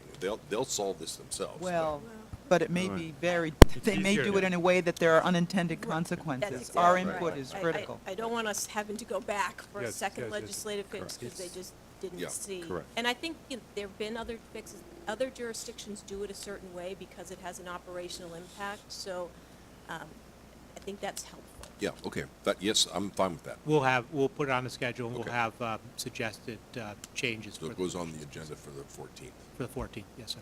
Okay. Good work. Good. You can call in.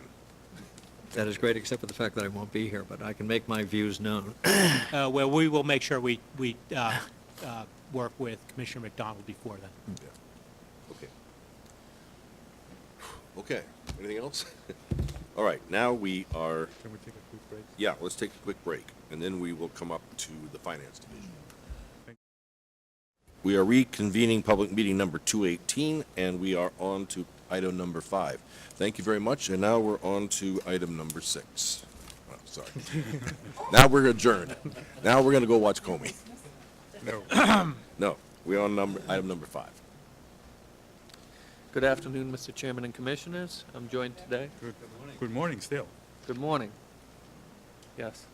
I'm joined today by Agnes Bollier and Maria Batari, the Budget and Revenue Managers within the Finance Office. And we are here to present to you the fiscal year 2018 budget projections for the Gaming Control Fund and the Racing Oversight and Development Fund. In your packet, you have a budget memorandum and 3 attachments laying out the details of this budget. Before I go into any details, I'd like to take a quick moment to discuss our budget process. The MGC's Office of Finance met with each division and bureau head within the MGC and developed spending and revenue projections that represented realistic needs for FY18 to operate the commission, as well as what can be expected for revenue based on the commission's current fee structures. These requests were then reviewed by me and the executive director, and then finally by the treasurer, the executive director, for our internal review. A third review was conducted by representatives of the current gaming licensees, Penn National, Wynn, and MGM, at a meeting on May 16, 2017 at the MGC offices. The meeting included a comprehensive review of the commission's budget at a line item level, as well as a review of each division's staffing levels by employee and anticipated hires. We are now presenting to the commission in a public meeting our recommendations, getting feedback from you in public. We'll post our budget for public comment for 2 weeks, and finally undergo another review before you vote to approve the budget. This is the most transparent government budgeting process I've been a part of in my 17 years of state service, as well as it gives vast input into the process by the entities responsible for funding our budget, the licensees. The level of detail we provide to our licensees, as well as post to a public website, is not emulated anywhere in the executive, judicial, or legislative branch of Massachusetts state government. Before I move on to the budget presentation, I'd like to know if the commissioners have input into any additional matters we could implement to be more inclusive or transparent. Anybody want to gild that lily? No, it's, I think you've done a great job as far as educating us and the process, the steps, the inclusion of everyone. I know this is difficult, and so I'm just going to commend you for the work rather than have a suggestion of how to do it better, because again, this is, I haven't asked a question yet where there wasn't an answer or an explanation of how many steps it took to get there. So again, I just, and it's also an easy-to-read document, which I commend you every time for that, because I've read other budgets Right. that were much more difficult to understand. So just a comment, not a recommendation. Appreciate the process. I think the transparency of the process is important to people, but, fund the bills, participation in the process is encouraging. I think you and your team, and also Executive Director Bedrosian, who I think had more hair at the start of this budget process. But no, it's not easy, and know that we are still almost a full fiscal year away from opening. So being mindful of those costs and our interest in not being the most expensive jurisdiction out there, I appreciate you kind of keeping to those guidelines. Let me mention one thing about the process, which, as being part of it, I totally endorse and think is very efficient. In the past, and I have every intention of doing that this year as well, we benchmark to other jurisdictions as in a number of ways: ratios, specific assessments, which we control or don't control, and we'll do that at some point in the very short term. Again, I think we've done it in the past quite a bit, and very informed, and there's always going to be differences. Pennsylvania does this thing differently, and and over there they have more casinos, and is one ratio a better comparison than the other? But this year is highlighted by the notion that we really have this big opening at the end of this fiscal year, this ramp-up period at the end of the fiscal year or the beginning of the next, with some moving pieces, and all of that is discussed here to some degree, and that, in my view, puts us in a unique position relative to comparables. But we'll make those comparables, and we'll report back. Anybody else before you proceed? Proceed. Thank you. So moving on to the budget presentation, I'll try to take each item up individually, first gaming and then racing. So it might not follow smoothly with the memorandum, but I'll reference the sections I'm on. The Gaming Control Fund is composed of the costs of the MGC requires to maintain regulatory oversight of Category 1 and Category 2 casinos, as well as statutorily mandated assessments or costs. It's important to distinguish among the different components of the proposed Gaming Control Fund for FY18 and understand the difference between the regulatory and statutory costs. What we're defining as regulatory costs are those costs that are directly within the MGC control. Statutory costs, on the other hand, are assessments contained in the Expanded Gaming Act, but not within the budgetary discretion or control of the Gaming Commission. However, it's important to point out is the responsibility of our licensees through the annual assessment process to pay for both the statutory and regulatory costs funded from the Gaming Control Fund. The MGC's currently approved FY17 budget for the Gaming Control Fund is $27.07 million, and we're recommending an FY18 budget of $29.15 million that includes both regulatory and statutory costs. This represents an approximate 7.7% increase to that fund in our licensees.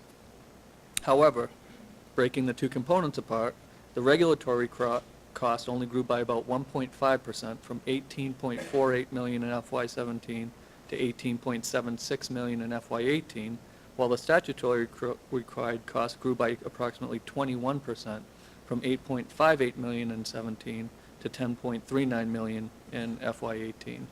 That's pretty well laid out on the chart on page 3.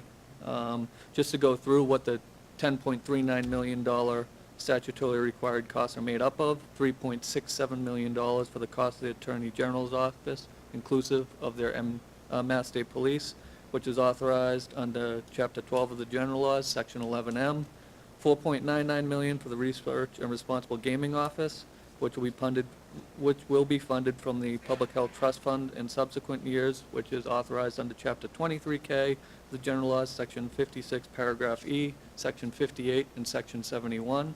$75,000 for the Alcoholic Beverage Control Commission, authorized under Chapter 10 of the General Laws, Section 72A, and $1.66 million for Commonwealth of Massachusetts assessed indirect costs, which we've talked about ad nauseum in these meetings in the past, which are authorized by the Governor's Office of Administration and Finance under Administration and Finance Bulletin 5. As indicated earlier in my presentation, we have very limited input into those referred statutorily required costs on page 3 of the memorandum. So the majority of the rest of this presentation will focus on the regulatory portion of the MGC budget. Before you do that, I think this is relevant to, I wanted to highlight something about one of the statutory costs, the Office of the Attorney General. Section 9 of the session laws is a bit ambiguous into what costs should be reimbursed as part of this assessment. This is the first year that this becomes a topic that I just want to highlight for everybody's information. There's a language in the section that talks about the method for reimbursement, one in which, because the Division of Gaming Enforcement is comprised of both people at the Attorney General's office and state police assigned to that unit, that the method for reimbursement is going to be the state police submits hours to the Division of Gaming Enforcement, and we reimburse the state police for those hours. The section goes on to say that the commission shall not approve a request for reimbursement that exceeds an annual of $3 million, and that's where the section ends. But because of the way that the mode of reimbursement is spoken about prior to that section, it creates a confusion as to whether the state police assigned to the DGE is part or not of the $3 million. That says, is that a fair statement, or of the section? I could read them, but that's in a nutshell what we have. Correct, that's the gist of it, and we've talked about this internally, and I think at a few meetings publicly for about 3 years, and it's just hitting that point now where, so if you look at interpretation different ways, this Attorney General's office is at $2.6 million for their costs, and then there's an additional $1+ million for state police costs assigned to them. Right. So under their reading, they're still within their $3 million reimbursement, because the reimbursement for state police is not to the AG's office, it's to state police. Right. Under some other readings, it could be, it's a combined total for that whole effort. So, we've talked about this a few times. With really no resolution on it. And by the way, this is the first year where that's become an issue, because this is the first year that in conjunction, the two together are could over increase. $3 million. So that's why I wanted to highlight it, because I take the part of the section that says we shall not reimburse the annual request for reimbursement if it exceeds $3 million. I just wanted to highlight that because this would be the first year with that's a topic. Well, maybe just on that point, Derek, could you maybe address yourself to the Attorney General's line item there, and if I'm reading this correctly, that there's a very substantial increase in the amount that's budgeted there, 54, basically 54%. Correct. Could you, for the public record, just describe very briefly what is responsible for that significant increase?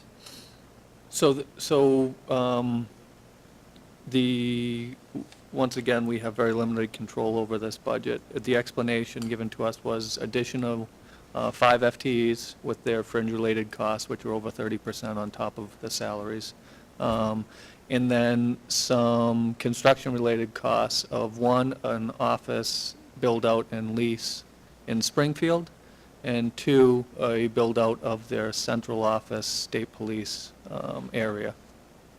And that, with any construction project, you never know when it's going to hit, when DCAM can get it authorized or not, so they're estimates. Is it fair to say that this is also a reflection of the anticipated increased personnel needs as WIN and MGM come online? Not in this fiscal year, but projecting to the future. Commissioner, I think I can answer that. Having talked, yes, I think that's exactly right. That there, as had been talked about, this budget year happens to be what I call the perfect storm of events, in that it is, the opening of MGM is close enough outside of this fiscal year to collaterally impact this fiscal year, and I think a lot of agencies we've seen, including the Attorney General, are using this time in their minds to staff up for what they anticipate their requirements will be. Yeah, and I know the AG's office has worked on a number of significant investigations, and frankly, the other police agencies do not have, we just talked about this at a recent conference, do not have the ability or the resources to handle those kinds of gaming investigations. So I think they are filling that gap. And I know that our licensees have had the opportunity to meet directly at the AG's office, so there's been dialogue with regard to all of these issues, so.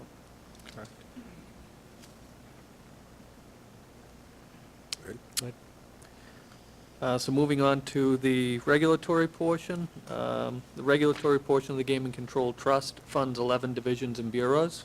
Each division and bureau's costs of providing regulatory oversight to the expanded gaming are built into the $18.75 million figure. There are approximately 69.5 FTEs funded in that item, including 3.5 new FTEs in the IEB. Through an updated cost allocation plan, portion of many employees aggregating to a total of 4 FTEs were transferred from the Gaming Control Fund to the Racing Oversight and Development Fund.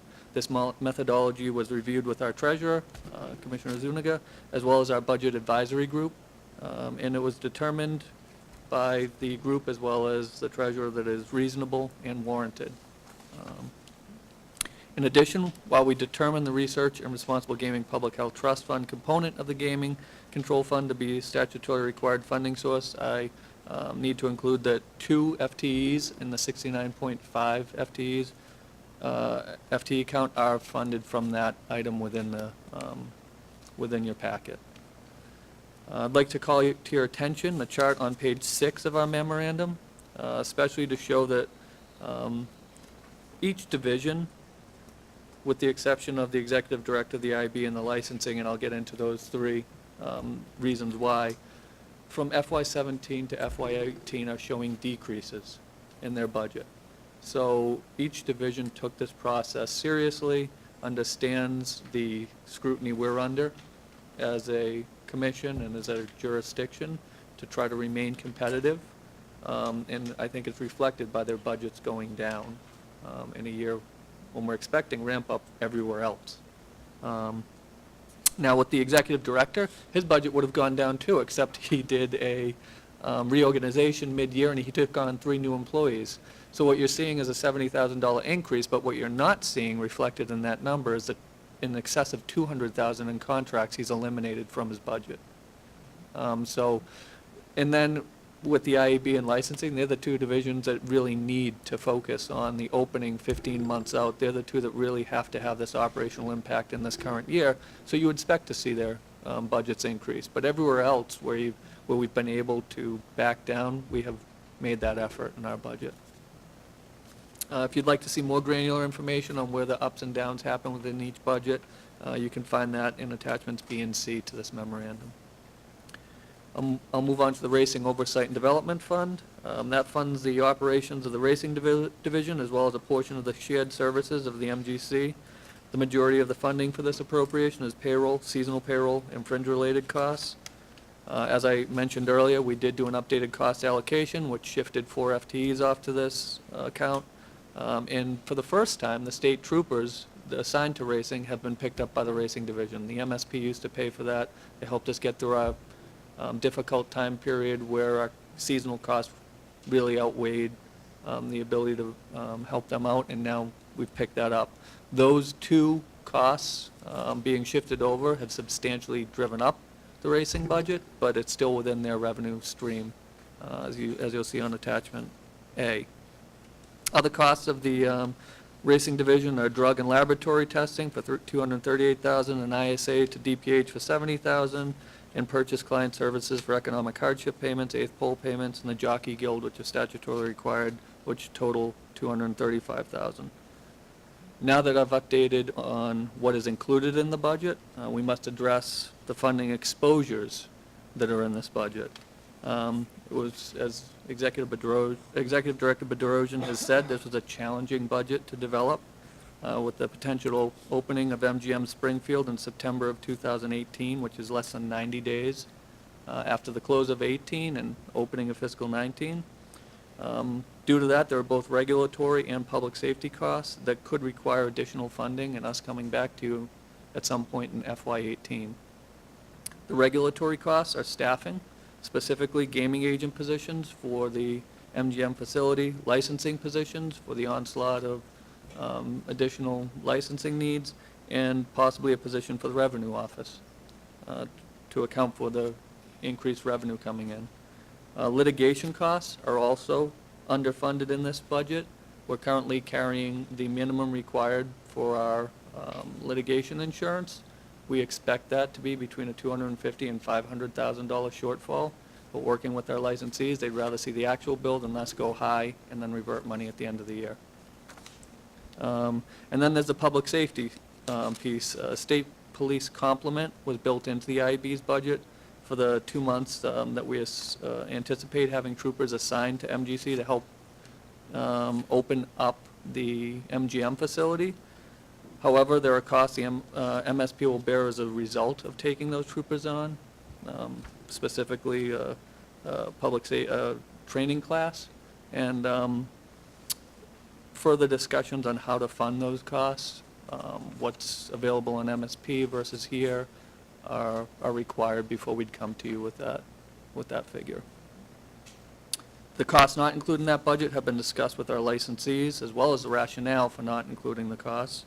I think we have general agreement on why we wouldn't include them, maybe not on the exact numbers going forward, but we do intend on returning to the commission toward the end of the calendar year 2017 to address both the public safety and regulatory funding exposures as the landscape and timeline of the opening of MGM Springfield becomes more concrete and better estimates and options are available.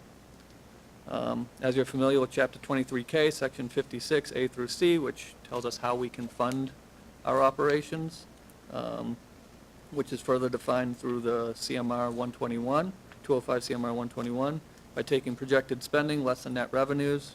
For FY18, the Commission will utilize that CMR to assess approximately $24.45 million on the licensees, which is shown on chart on page 8 of your memorandum. Before recommending that this budget be posted for public comment, we'd like to take this time to address any questions, comments, or concerns the Commission may have. And if you'd like to direct them to Agnes or Maria, I'm all for that. Mr. Chairman, before you hop into questions, let me just make a few additional comments, which is I want to thank Derek and his team and all the directors.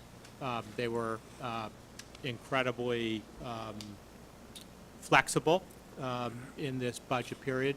I think you've heard me and both CFAO Lennon talk about the challenge of having an opening close to the end of the fiscal year, but not in the fiscal year.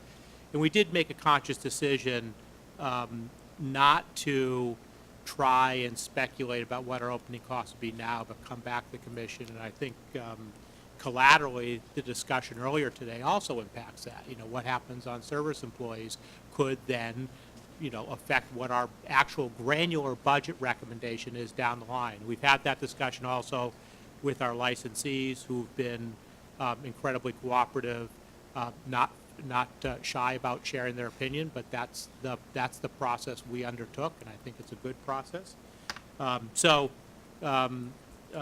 That's all I just wanted to say, and I think I've individually talked to you all probably ad nauseum. You probably don't want to see me anymore in your office about this process, but I did want to thank both Derek, his staff, and our licensees to get us to this point.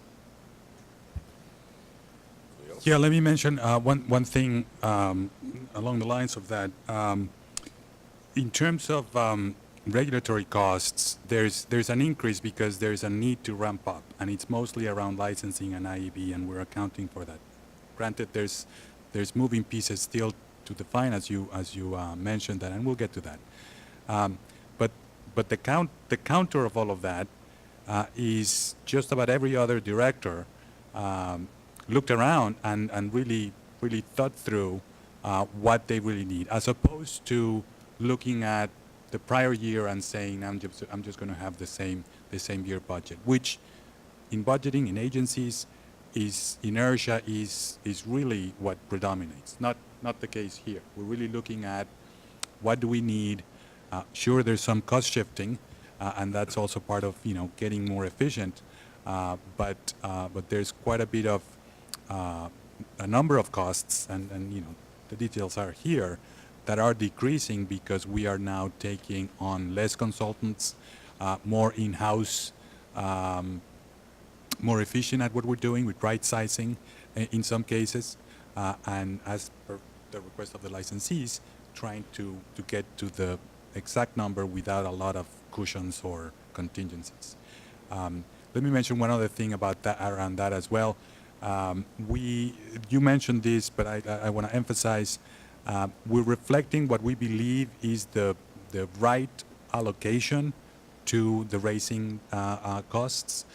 Racing takes a lot more of our time that we had prior allocated to that fund, but the reality was that there was not enough of money available, really, to allocate. We are now reflecting what we believe is the amount of time that takes of our legal department, or of our racing division for sure, of some commissioner time, that allows us now to allocate the right amount, and it's totally defensible, to the racing fund, and that as well leaves a little bit of room to the increase that we are seeing in the gaming regulatory piece. But overall, I think it's a really good process of looking critically at what we need, rather than saying we're just going to look at treat the prior year budget as a fixed cost, and it's just an increase from there. That would be a way to really increase the budget, and that's not the process here. I agree with you, Commissioner, and the other thing I'd like to point out is, we look at this on paper, but what we don't see is the hours and hours of time, and we all have our areas of expertise. I'm particularly familiar and advised with racing and IEB. The public safety aspect of opening a casino is huge. All we have to do is read our clips every week to see where there are issues around casinos, or any big venue in a major city. There can be a target. And the level of work that's been done behind the scenes, the patience, the level of research, the analysis, in particular with our state police, working in conjunction with local and federal partners. I mean, I'm very, very impressed with their, they come in with numbers, but there's a real analysis behind it, and flexibility, and utilizing staff. For example, racing troopers, frankly, I can talk about any jurisdiction around the country that was not looked at upon as a job that you necessarily, well, let me just say this. I want to be somewhat diplomatic. Those troopers are now doing gaming background investigations. I walk into the racing office for a racing meeting, and the troopers there have a stack of gaming service employees that they're working on while they take care of their racing responsibilities. So I, for one, I look at the numbers, and, public safety everywhere, it's always an issue, right? Because the costs are high. But the responsibility is huge, and the effort that everybody is making to keep these casinos safe and secure, I think I'm impressed with it. And I know that the numbers are high, but the work is so important. We said we'd do this in the Commonwealth, but we'd make it a priority to keep it safe and secure. So, we talked a lot about this, but listening, sitting in on meetings and watching the effort has been impressive to me. And everyone really wants to do this in the right way. Work together, collaborate, share information. And so that part of it we see on paper, and we might discuss here, but there's a lot that goes in behind the scenes, and I just wanted to make note of that. Great. Anybody else? Questions for Agnes or Maria? They're ready for them. So I think the next step is there's no vote today, obviously. We would post this 2 weeks for public comment and come back. I think we'd tentatively come back on the 22nd, Mr. Chairman, and schedule it for a vote then. Sounds good. Okay. Thank you. Post for public comment, right? Yeah, absolutely. Post Post for today. public comment, and then vote on the 22nd. Yep. Thank you. Thanks very much. Thank you. Thank you. Thank you all. Now, Director. Thank you. Great work. Yeah, great work. Item number 6, Director Riffin.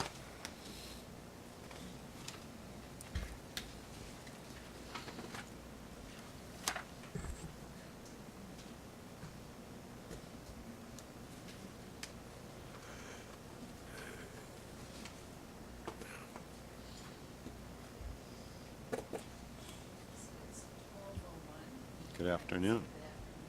Good afternoon. Afternoon. Got it. Can you hear me now?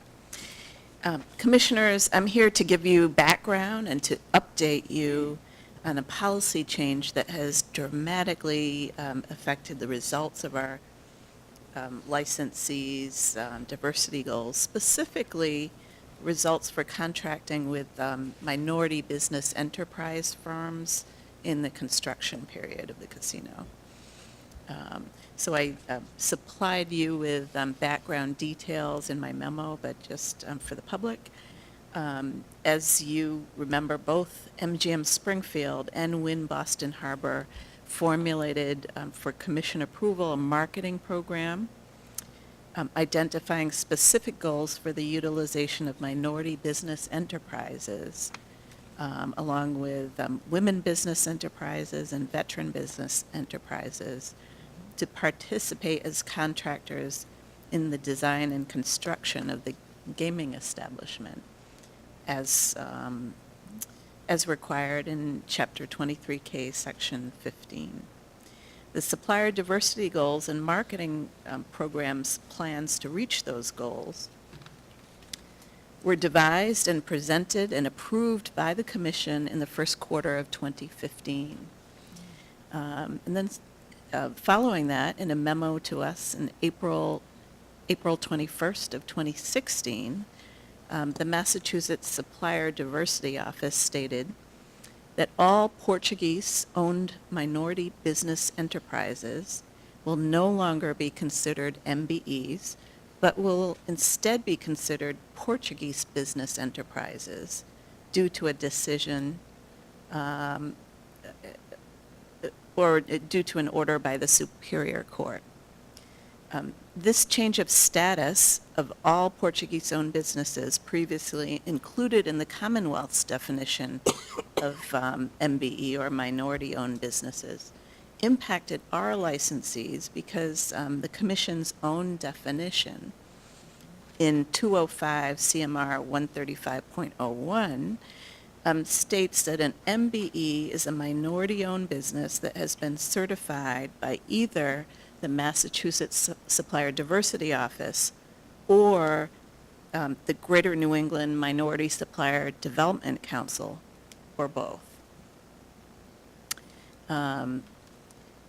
So the Supplier Diversity Office stated in their April memo that if the bid was submitted by the prime bidder to the awarding authority on or before April 12th, 2016, any Portuguese-owned businesses included as MBEs on the prime bidder's list of MBE subcontractors may remain on that list and count towards the project's MWBE participation goal. So in my memo, you will see at least one case where both of our licensees utilized one construction firm, S&F Concrete Contractors. In MGM Springfield's case, S&F Concrete Contractors has $108,000 in MBE diversity counting towards the project goals. But $8.8 million cannot be counted towards those goals. So essentially the early enabling work regarding the church move is counted.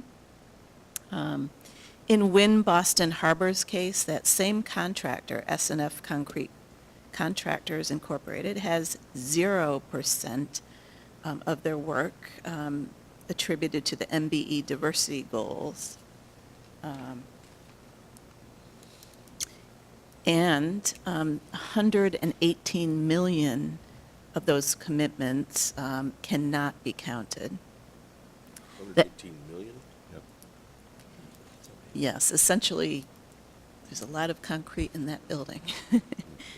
The MGM Springfield project has 9 million in commitments to PBE, or Portuguese business enterprise companies. Of the total 9 million in commitments to those same companies, 117,300 is counting towards the project minority business enterprise goals. And 8.8 million of those commitments are not counted.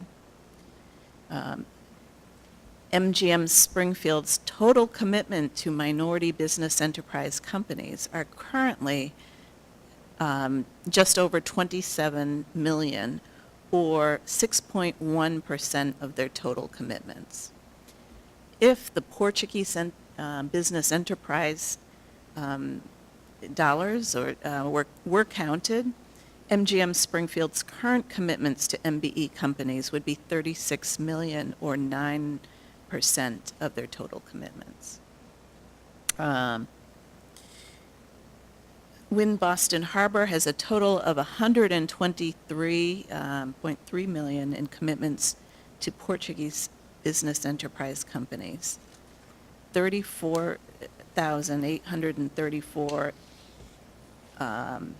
towards their MBE diversity goals are counting towards the project. And there are 123.3 million in commitments that cannot be counted. So Wynn Boston Harbor's total commitments to minority business enterprise companies are currently 49 million, or 4.9% of total commitments. If the Portuguese business enterprise dollars were counted, the current commitments to MBE companies would be 172 million, or 17.2% of their total commitments. So I simply wanted to update you today on the impact that this action has taken. Yeah, I had a question, but you're welcome to go first. My question was, you mentioned these companies are now to be considered Portuguese-owned businesses, but is there any way, what does that mean? Where does that doesn't fall into, you can't say minority and Portuguese-owned, and how does that, why have a designation if it's not being utilized? There was a court case, So the Superior Court issued an injunction following a lawsuit against the Supplier Diversity Office of the Commonwealth. And although there was no decision, there was an injunction that ordered SDO to stop counting them as minority businesses. But they have their own designation now, so can you say minority and Portuguese together add up to X, or no? So we're looking, and this litigation is not final. Mm-hmm. And in fact, the Supplier Diversity Office, or I should say the Executive Office of Administration of Finance, is collecting Portuguese-specific data as part of a new disparity study. And it's due out very soon. That was going to be my question. Could that potentially turn into a goal for PBEs? So as you know, goals are intended to combat, The disparities? documented history of discrimination Mhm. and lack of diversity. So if they can demonstrate that there is in fact discrimination in this disparity study, then, they may be in a very different place. Mhm. I have another question. In the memo from the Supplier Diversity Office to all public awarding authorities, they state that for any bids submitted by a prime bidder after April 12th, there's no recognition. It assumes that anything before, it will be. And throughout the memo, you talk about commitments, but the advisory is relative to bids. When you calculate, or when the licensees calculate the numbers, do they take into account when they received the bid? Yes. Or when they made the commitment? So in April, when I received the letter, the memo from the Supplier Diversity Office, I did forward it immediately over to our licensees. And the figures in this memo are consistent with that date, the cutoff. But for the bid, not for the commitment. So For it's the two different bid. things. If they were counting, No, if the bid took place after the April date, they're not counted towards the diversity goals. Okay. And in fact. so they almost had no bids, even though they had a plan to, according to the numbers, they had a plan to go with certain contractors. They knew the population of certified minority contractors and had a plan. Sure, when they put the plan together. There was no bids. And the goals, they did not have bids. And although they knew the universe of firms, so, that's one reason I'm here before you today, because the goals were set prior to this action.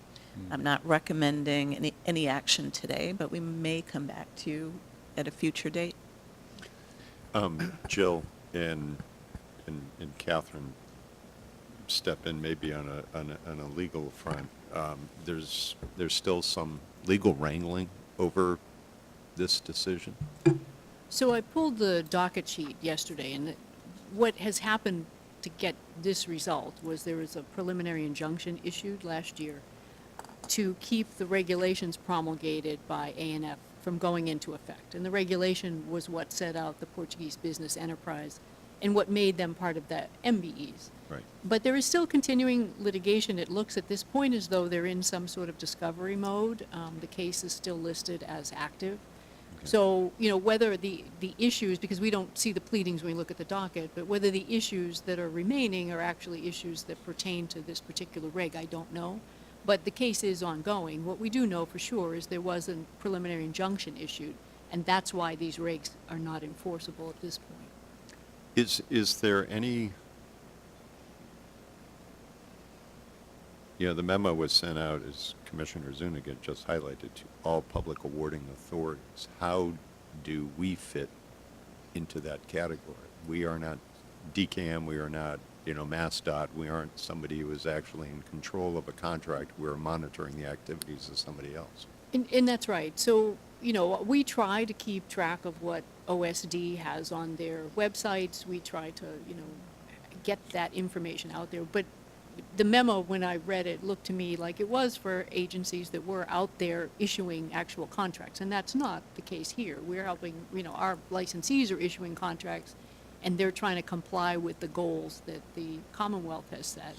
At the time that they created their plans, this was a bona fide category of MBEs, and so they proceeded according to what the state regulations provided. But Yeah, that's a central point to here, because we awarded a license back in 2014, but we don't receive any bids relative to construction. It's the licensees that fall under this contracting of minority businesses.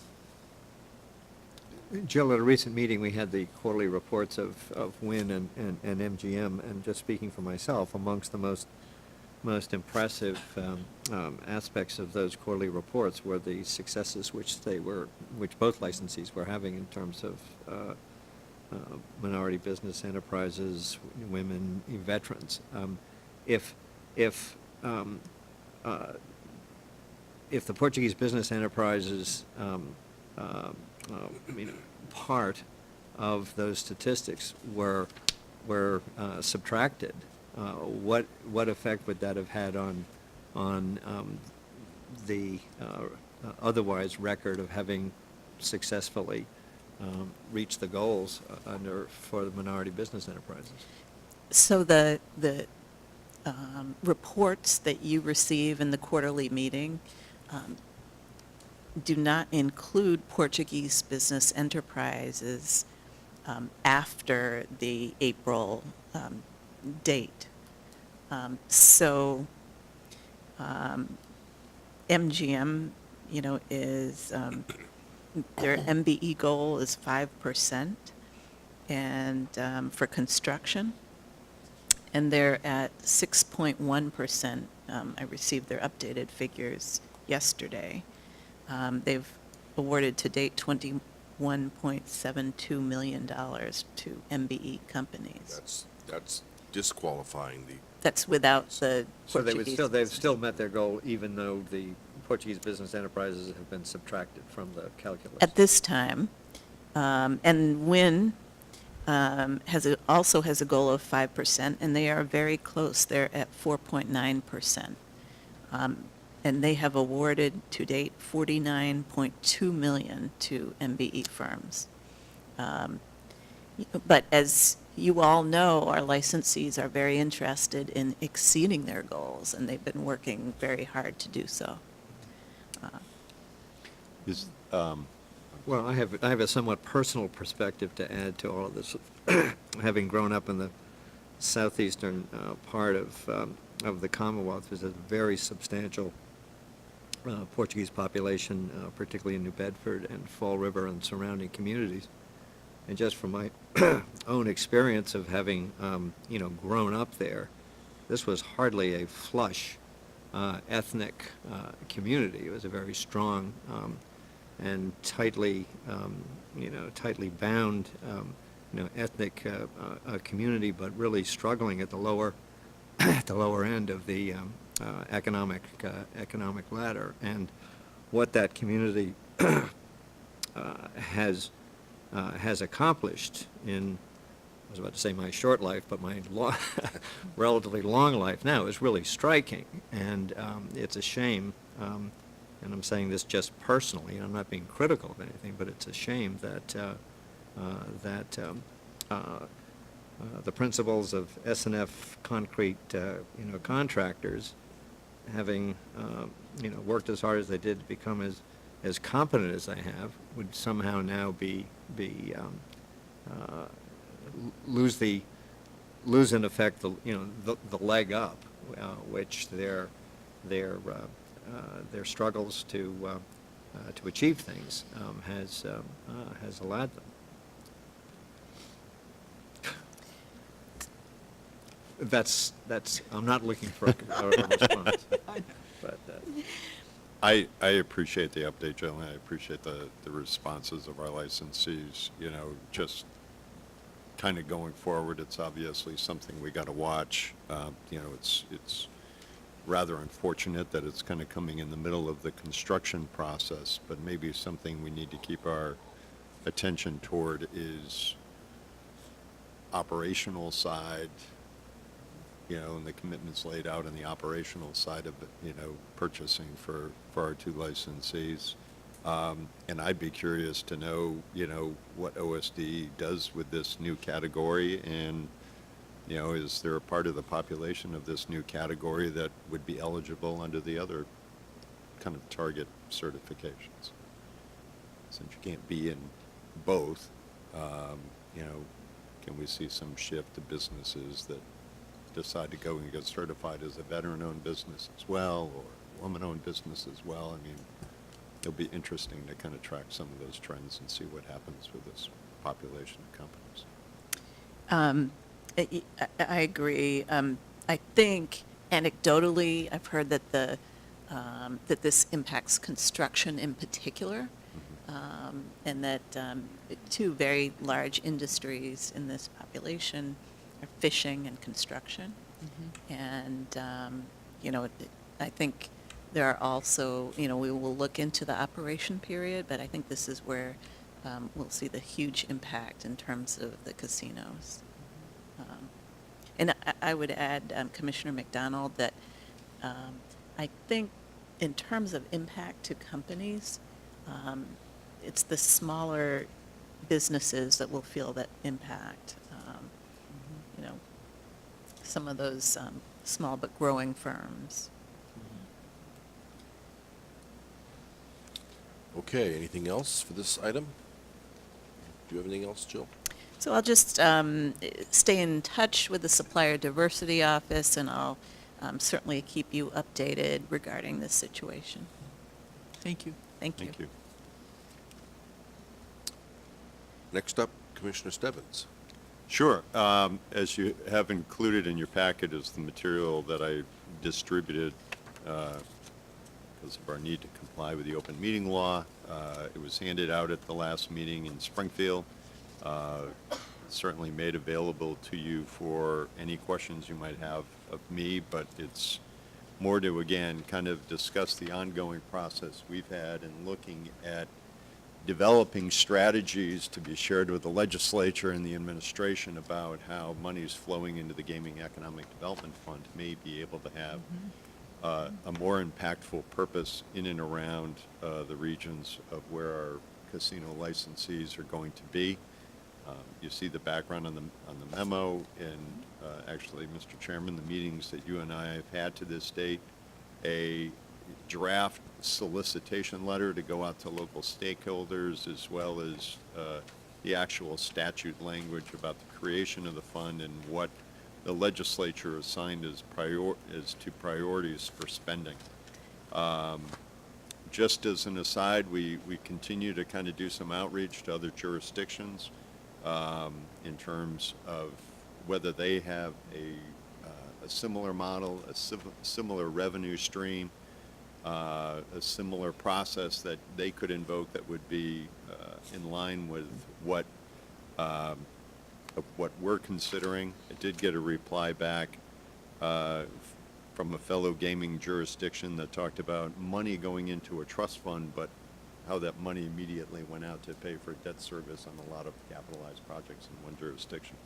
But the one jurisdiction wound up with saying it looks like Massachusetts can be more creative in allocating funds for public works, tourism, and job creation than their jurisdiction is allowed to be. So that was encouraging. But again, Jill, myself, John Ziemba, Derek Lennon, Elaine, and Janice are kind of the team that continues to work on this as we look to schedule hearings, get the solicitation letter out, unless there are any major changes to it that you might have or would want to recommend. But, we have a schedule that I think we can continue to keep and have something completed by the end of the year.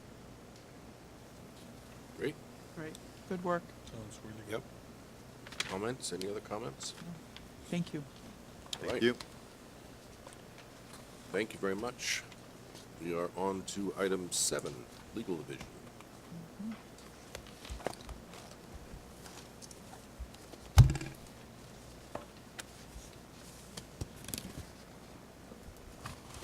Good afternoon, Commissioners. Good afternoon. Good afternoon. Good Today we afternoon. got some medication changes to make.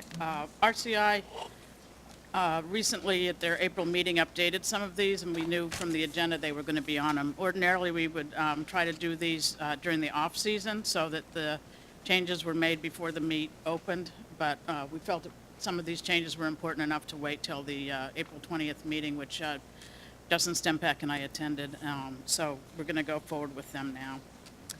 I'll just give a brief description of them. You all seen them in the packet, and we've discussed them with stakeholders, and I'll let Catherine Blue, after I'm done describing them, she'll describe the process that we'll go through to implement them if you choose to vote to go ahead with. So the first one, I'm going to go off the standardbred rules, which are started with the 3 of them. Number 3, the same regulations are basically also going to be in the thoroughbred regulations. So we'll go off the standardbred regs for this discussion. 327 is the veterinary practices, and basically we're adding the number 2, which is the appropriate role of veterinarians. And this is basically something that the veterinarian should actually be doing as part of their veterinary license through the Division of Professional Licensure anyway, so it's not really asking them to do a whole lot more. The second one is 328, prohibited practices.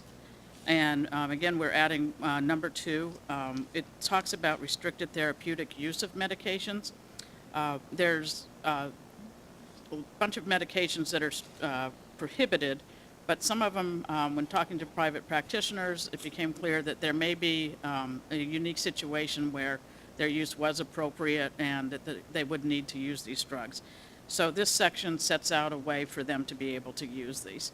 And when you look at it, it can be a little confusing. There is a chart near the end that basically shows what procedures they would need to do to meet the requirements for this use. And basically, I've spoken to the horsemen about it, and if their veterinarian felt they needed to use these drugs, they certainly come to me, we'll discuss it, and we'll make sure that we go through the procedures in an orderly way. Dr. Lightbaum, Yes? are there still outright prohibited substances? I'm just curious. Yes. Yeah. So these are only the ones that RCI Right. went to allow some in some instances. Exactly, yeah. Okay. The third one is 329, medications and prohibited substances. The change is number 2, where we talk about multiple medication violations.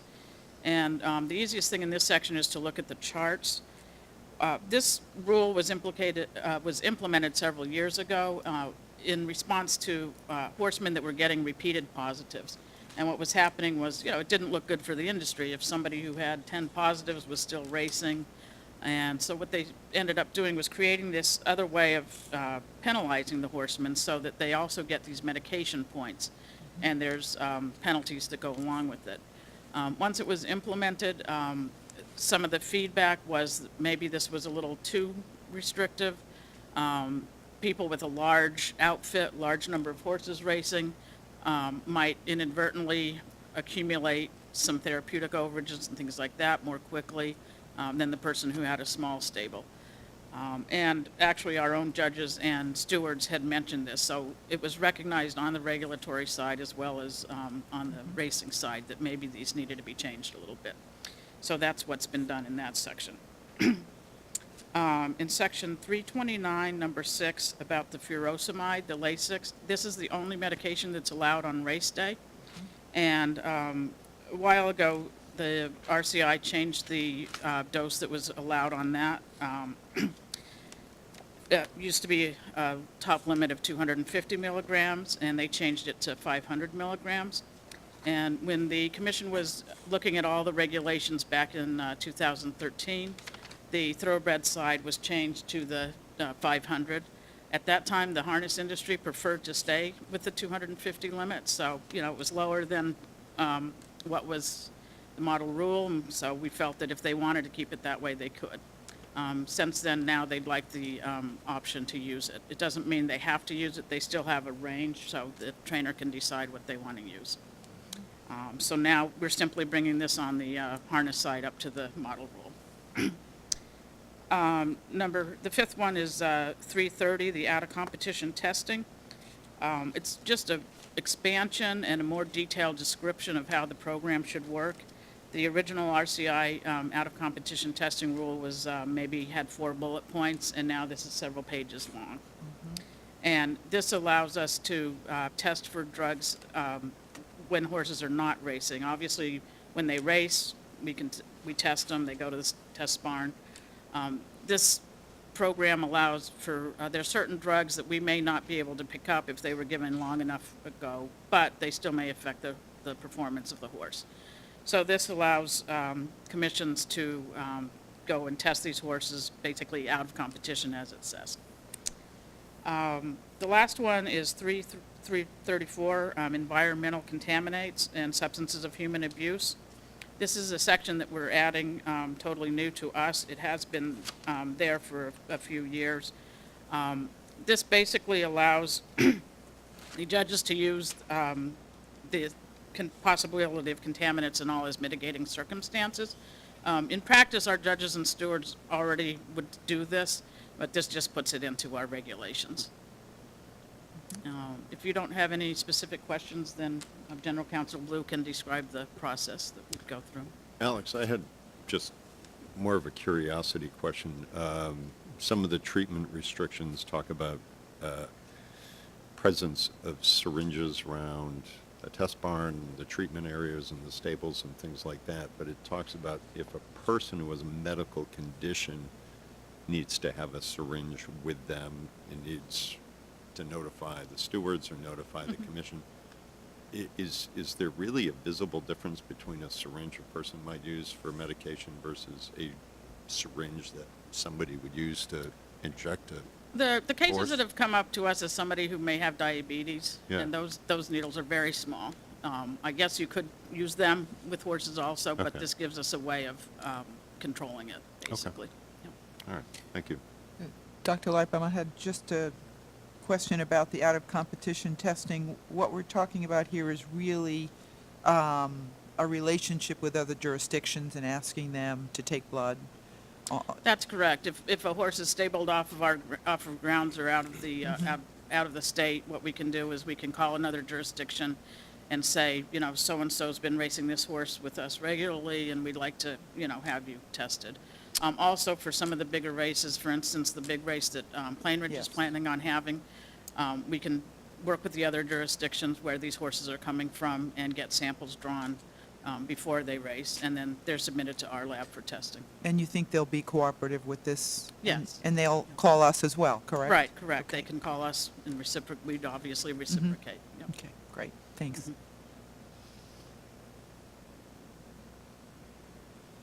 Anybody else? We do not have a vote here, right? No, we do. We do. We're asking you to approve this on an emergency basis, Oh, which that's right, means yeah. that they will go into effect right away, but we will also start the promulgation process at the same time. And I know, as the commission recalls, under the racing regulations, we have to put them to the legislature for 60 days, so the process takes a little bit longer than the normal promulgation process. It doesn't actually say vote on here. It does on the updated agenda, Oh, yes. okay. Yeah, we did, we Okay. updated the agenda, so, And the fact that it lists as emergency regs implies, but we did update the yeah, agenda. we did that. Okay. So I believe we've drafted a regulation for this, so if you could approve it, we'll get the process started.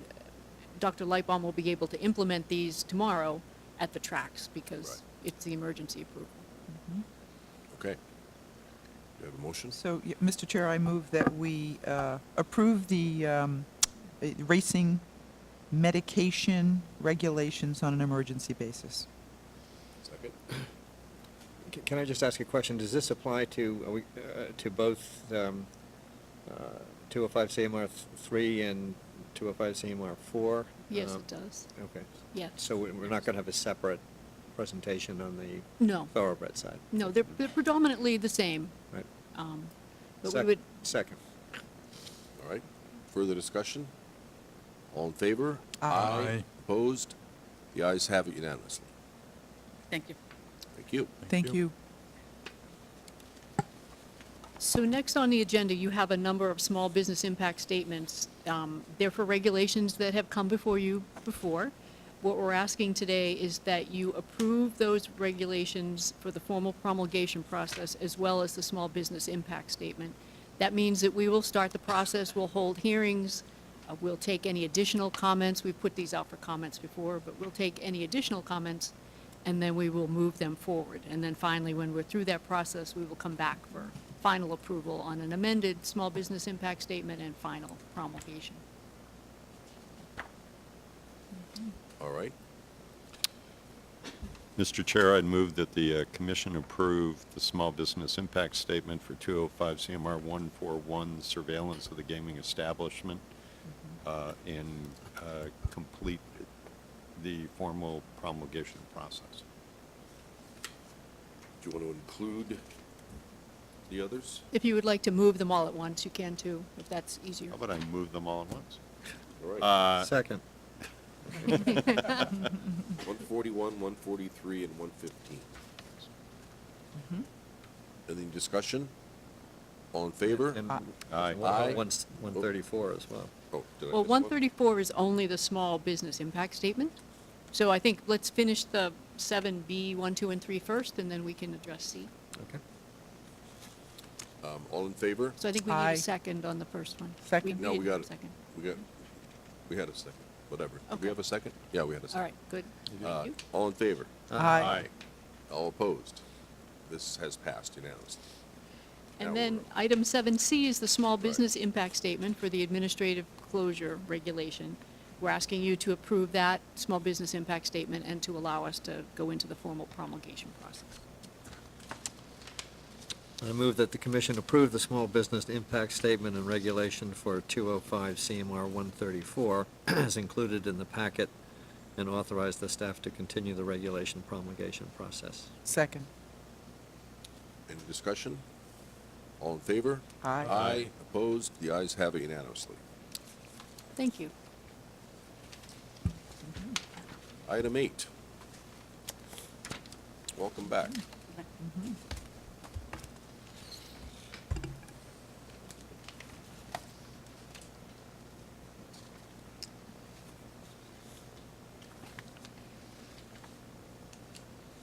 So we're running a little bit early. Chip's not here yet, Chip Tuttle, but I think we can go ahead with him. And if you have any questions that you wanted for him, we could break and see if he gets here.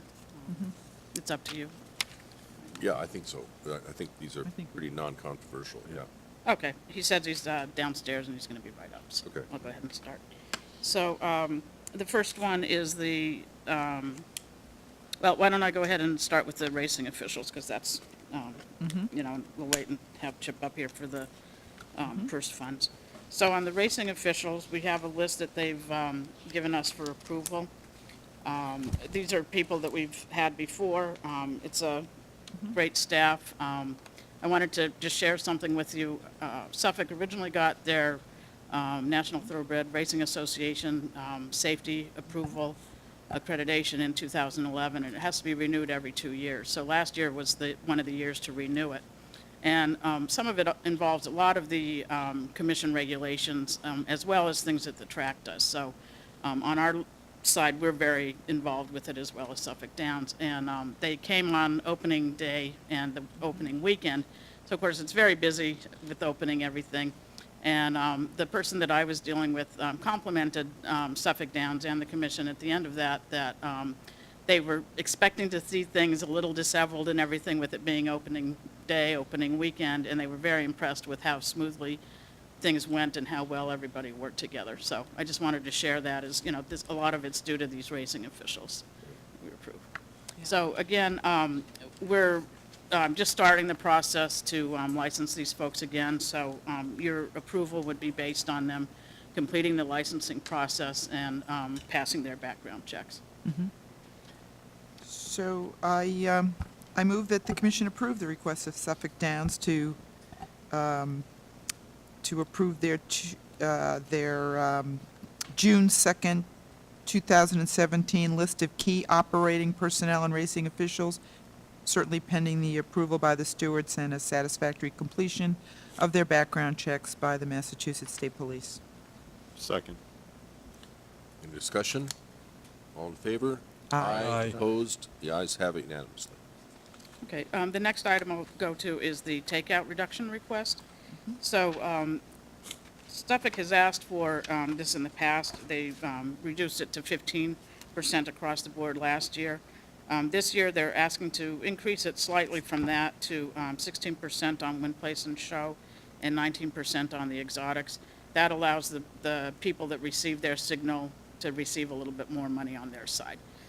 And it still is in compliance with our 19 and 26%, and the money that would come to the state doesn't change at all. I was curious, Alex, as to why they're doing this. Well, it's more money back to the bettors, so the idea is that the betting public likes this, and they bet more because the takeout is less, so more is being returned to them. Okay, so the takeout is the takeout to the simulcast operator. Well, there's a in lot of this different instance. places the takeout goes to. A lot of, some comes to us, some goes, it's a whole different, number of In different any event, it places. doesn't go to the bettors. It doesn't go to the bettors, All right. exactly. So the percentage that the bettors are going to get goes up. I see. This is not an exact science, Dr. Lightbaum, right? They seem to adjust this pretty regularly every year to see. Correct. And you're trying to find a balance between reducing it enough to attract more bettors, but not to Yes. reduce it so much that you end up losing money yourself on it from the track standpoint. Want to go ahead, Sue? Well, I move that the commission approve the request of Suffolk Downs to reduce the takeout to 16% on win, play, show, and 19% on exotics. Second. Further discussion? All in favor? Aye. Opposed? The ayes have it unanimously. Before you start on the next one, we got this submission from Mr. Ligorio, and it came early in the morning, and I haven't had a chance to try to understand exactly what it's saying. Can somebody give us a heads up on whether there's relevance here for this next item or any of these items? I've had a chance to review it. It did come in kind of early this morning. It's not particularly relevant to the concept of your decision on purse money. He does raise some concerns regarding the transfer of the sale of Suffolk Downs, which is an item that you've already approved. And he raises some other issues he has about racing in general. But in terms of your consideration of appropriate purse money for Suffolk Downs, we just want to keep in mind that you approved a supplemental license to Suffolk Downs. You've approved a number of race days. This would be the next logical step for you to approve purse money from the Racehorse Development Fund. So I think it would be good for commissioners to read his submission, but it should not impact your decision on the purse money today. Yeah, I did read this morning, and look, I think it's really apparent that the horsemen are not on agreement. They're not in agreement that that this is an appropriate way, these 6 days are an appropriate way to use the Racehorse Development Fund, and this document is an example of why at least this individual feels like it's not a good idea to use the money this way. I think as a commission we've talked about this. We don't think it's ideal that the 6 days of racing is an ideal from year to year a way to preserve this industry, the thoroughbred racing. But it is the only license available for last year, for this year, and I know I thought that, and I still do, that some racing, some ability for the breeders to make some money is better than none at all. So I think, again, we do realize and we read everything that some of the horsemen do not feel it's appropriate to utilize some of the monies in this fashion. So I think we read everything, we take it into consideration, but I do not feel like these questions raised should affect, it's not going to affect my decision that we're giving this limited amount of money, which is the same as last year, by the way, as far as purse money. That in fact, that it changes my mind that we shouldn't authorize this request. Yeah, I empathize a lot with the group that doesn't like the number of race days. Having said that, it's currently, as you point out, it's currently the existing law, and and what we see or hear from the operator is that this is a way to keep and attract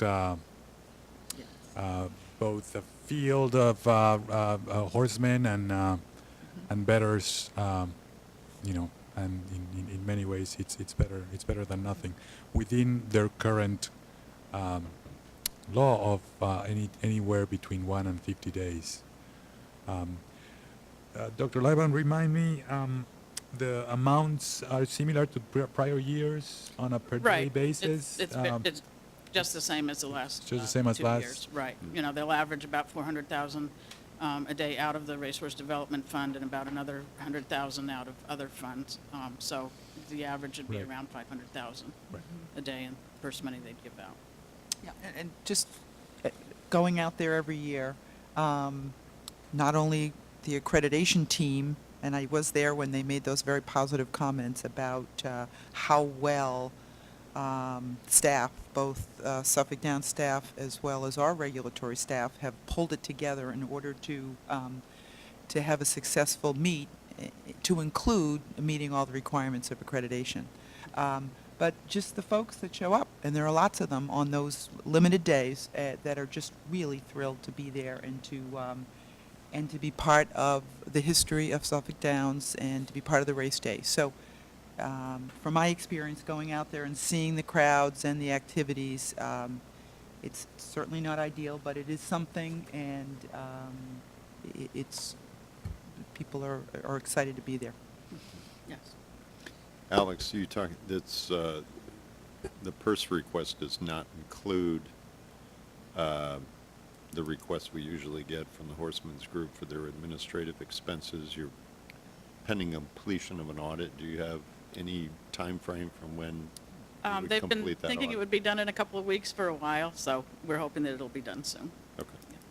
This is a outside audit that they're getting done. It's not something that we're doing Okay. internally. Okay.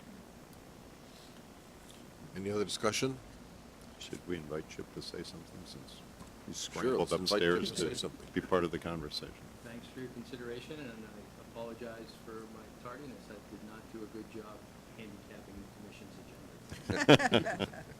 We're running early. We rarely run early. Anything else? Mr. Commissioner? Chair, I'd move the commission approve the request of Suffolk Downs for $2.4 million from the Racehorse Development Fund for their purses. Second? Second. Further discussion? All in favor? Aye. Aye. Opposed? The ayes have it unanimously. Thank you. All Thank right. you. We are now at our last item, commissioner updates. Does anybody have anything particular interest? I know you Yeah, had some. the only thing I have is I did have an opportunity to attend a conference and speak on a panel, and this was an illegal gaming panel, and, I had an... Illegal? Illegal, yes. And, looking at different models around the world, actually, to how to combat illegal gambling. So, I was just able to talk a little bit about, and it's legislated here, monies to the Attorney General's office, our state police, and that the more complicated investigations get turned over to the Attorney General's office, and cases that have collaborated with the lottery. So we had a little something positive to report, and a lot of the folks on the panel talked about the fact that they did not have the ability to really work on cases like this. They didn't have the staff to do it, or the monies, resources. So it was a little bit positive for us. And the other thing that I did get to listen to was there was a racing panel, and in speaking with some of the folks after the fact, we did get nice remarks about the way we regulate racing, the things that we're doing. It's noted in the industry, and it was just nice to hear that about the upgrade in our regulatory system with regard to racing. Great. I had two quick items. Yesterday, I was honored to be invited by Agnes and Sarah to join them at, speaking of OSD, they had their annual Supplier Diversity Awards event yesterday up at the State House, and the Gaming Commission was recognized as one of the quasi-public organizations of the year for our efforts, as it was pointed out, not only for our own diversity spend, but it was acknowledged at the event of the unique role we have working with our licensees to make sure that they are meeting their proposed diversity spends. I also had the honor last week of having lunch with the new president of Westfield State University and one of their trustees. I was joined by Director Griffin and Director Connolly to talk about careers and opportunities for students from Westfield State. We also had a great deal of the history as Westfield State shared with us. It was one of the first public institutions to accept men, women, regardless of color, creed, financial ability, et cetera, in the country. So that was exciting to learn. But they're also very anxious to connect with the folks at MGM to talk about the opportunities to hire graduates from Westfield State, who obviously a good number of their graduates all come from within Massachusetts. If I could just comment on the award that we received. I happened to be down in the offices of our financial team yesterday for another reason, but the team brought me around, showed me the award. They're very proud of it, as they should be, and I was proud of them for receiving it. It's prominently displayed, so if you have a chance to go down, and because they really do work hard at trying to achieve those goals. And so they they were really pleased to receive the award, and it's prominently displayed in their offices downstairs. That's awesome. Great. Anybody else? I had been directed to send the Racehorse Development Fund letter, which I did. You all have seen that, and I think it's probably public now. I haven't gotten any response to it, but the legislature has noted its receipt, and I think will be interested in our position. The other one that was covered publicly, but was quite complete, was this online gaming commission. The deadline is the end of July, I think. And the commission meeting last time, the two chairs asked everybody to just kind of give summary comments. And with the exception of the representative of the DFS Trade Association, Steve Schenke, I think his name is, all the legislative representation was quite predisposed towards the omnibus approach that we've been talking about. And I think it looks to me like, I doubt anything will happen this year, but I think the staff is going to be writing up a report. And it seemed, just sort of from an informal poll, that the points that we've made about the need for putting all this together and taking it in one big lump rather than on a time after time basis is working. And everybody seemed quite supportive of that, so we'll soon find out. Yeah, I just like to thank Chairman Crosby and our staff, Justin Stempak and Paul Conley, who did a lot of the background work for this project, because I do believe that they are listening and they look at us as a credible resource when it comes to this topic. And I know, just in speaking with Paul and Justin, they're working with staff over at the legislature for background information, and because we took the time in the last couple of years to really understand these issues, I think we are a credible resource. And so thank you, Mr. Chairman, and our team for being in that position. Yeah, and I agree. Is there a next phase of writing a report? Are we at that phase? Yeah, I think the staff, and I wouldn't be surprised that, as Commissioner Cameron said, that Justin and Paul will be involved. Take a crack. Right. Well, it certainly will be helpful. And I don't know whether they will include legislation. The commission mandate does not demand that they, produce legislation, only that they produce recommendations. Yep. And I think that'll happen within the next month, probably. Right. So that Another in-house resource is Floyd Baroga from on this topic, and has been also helping early on with his expertise before he came. Good point. And also, just pursuant to what you're saying, the phrase and the content of omnibus approach is picked up around the industry across. Whenever we go to these shows, everybody's talking about it too. And I think, I think we are noted as being the creators of this important concept, which is nice. Anything else? Do I have a motion to adjourn? So moved. Second. Second. All in favor? Aye. Aye. We are adjourned. Thank you.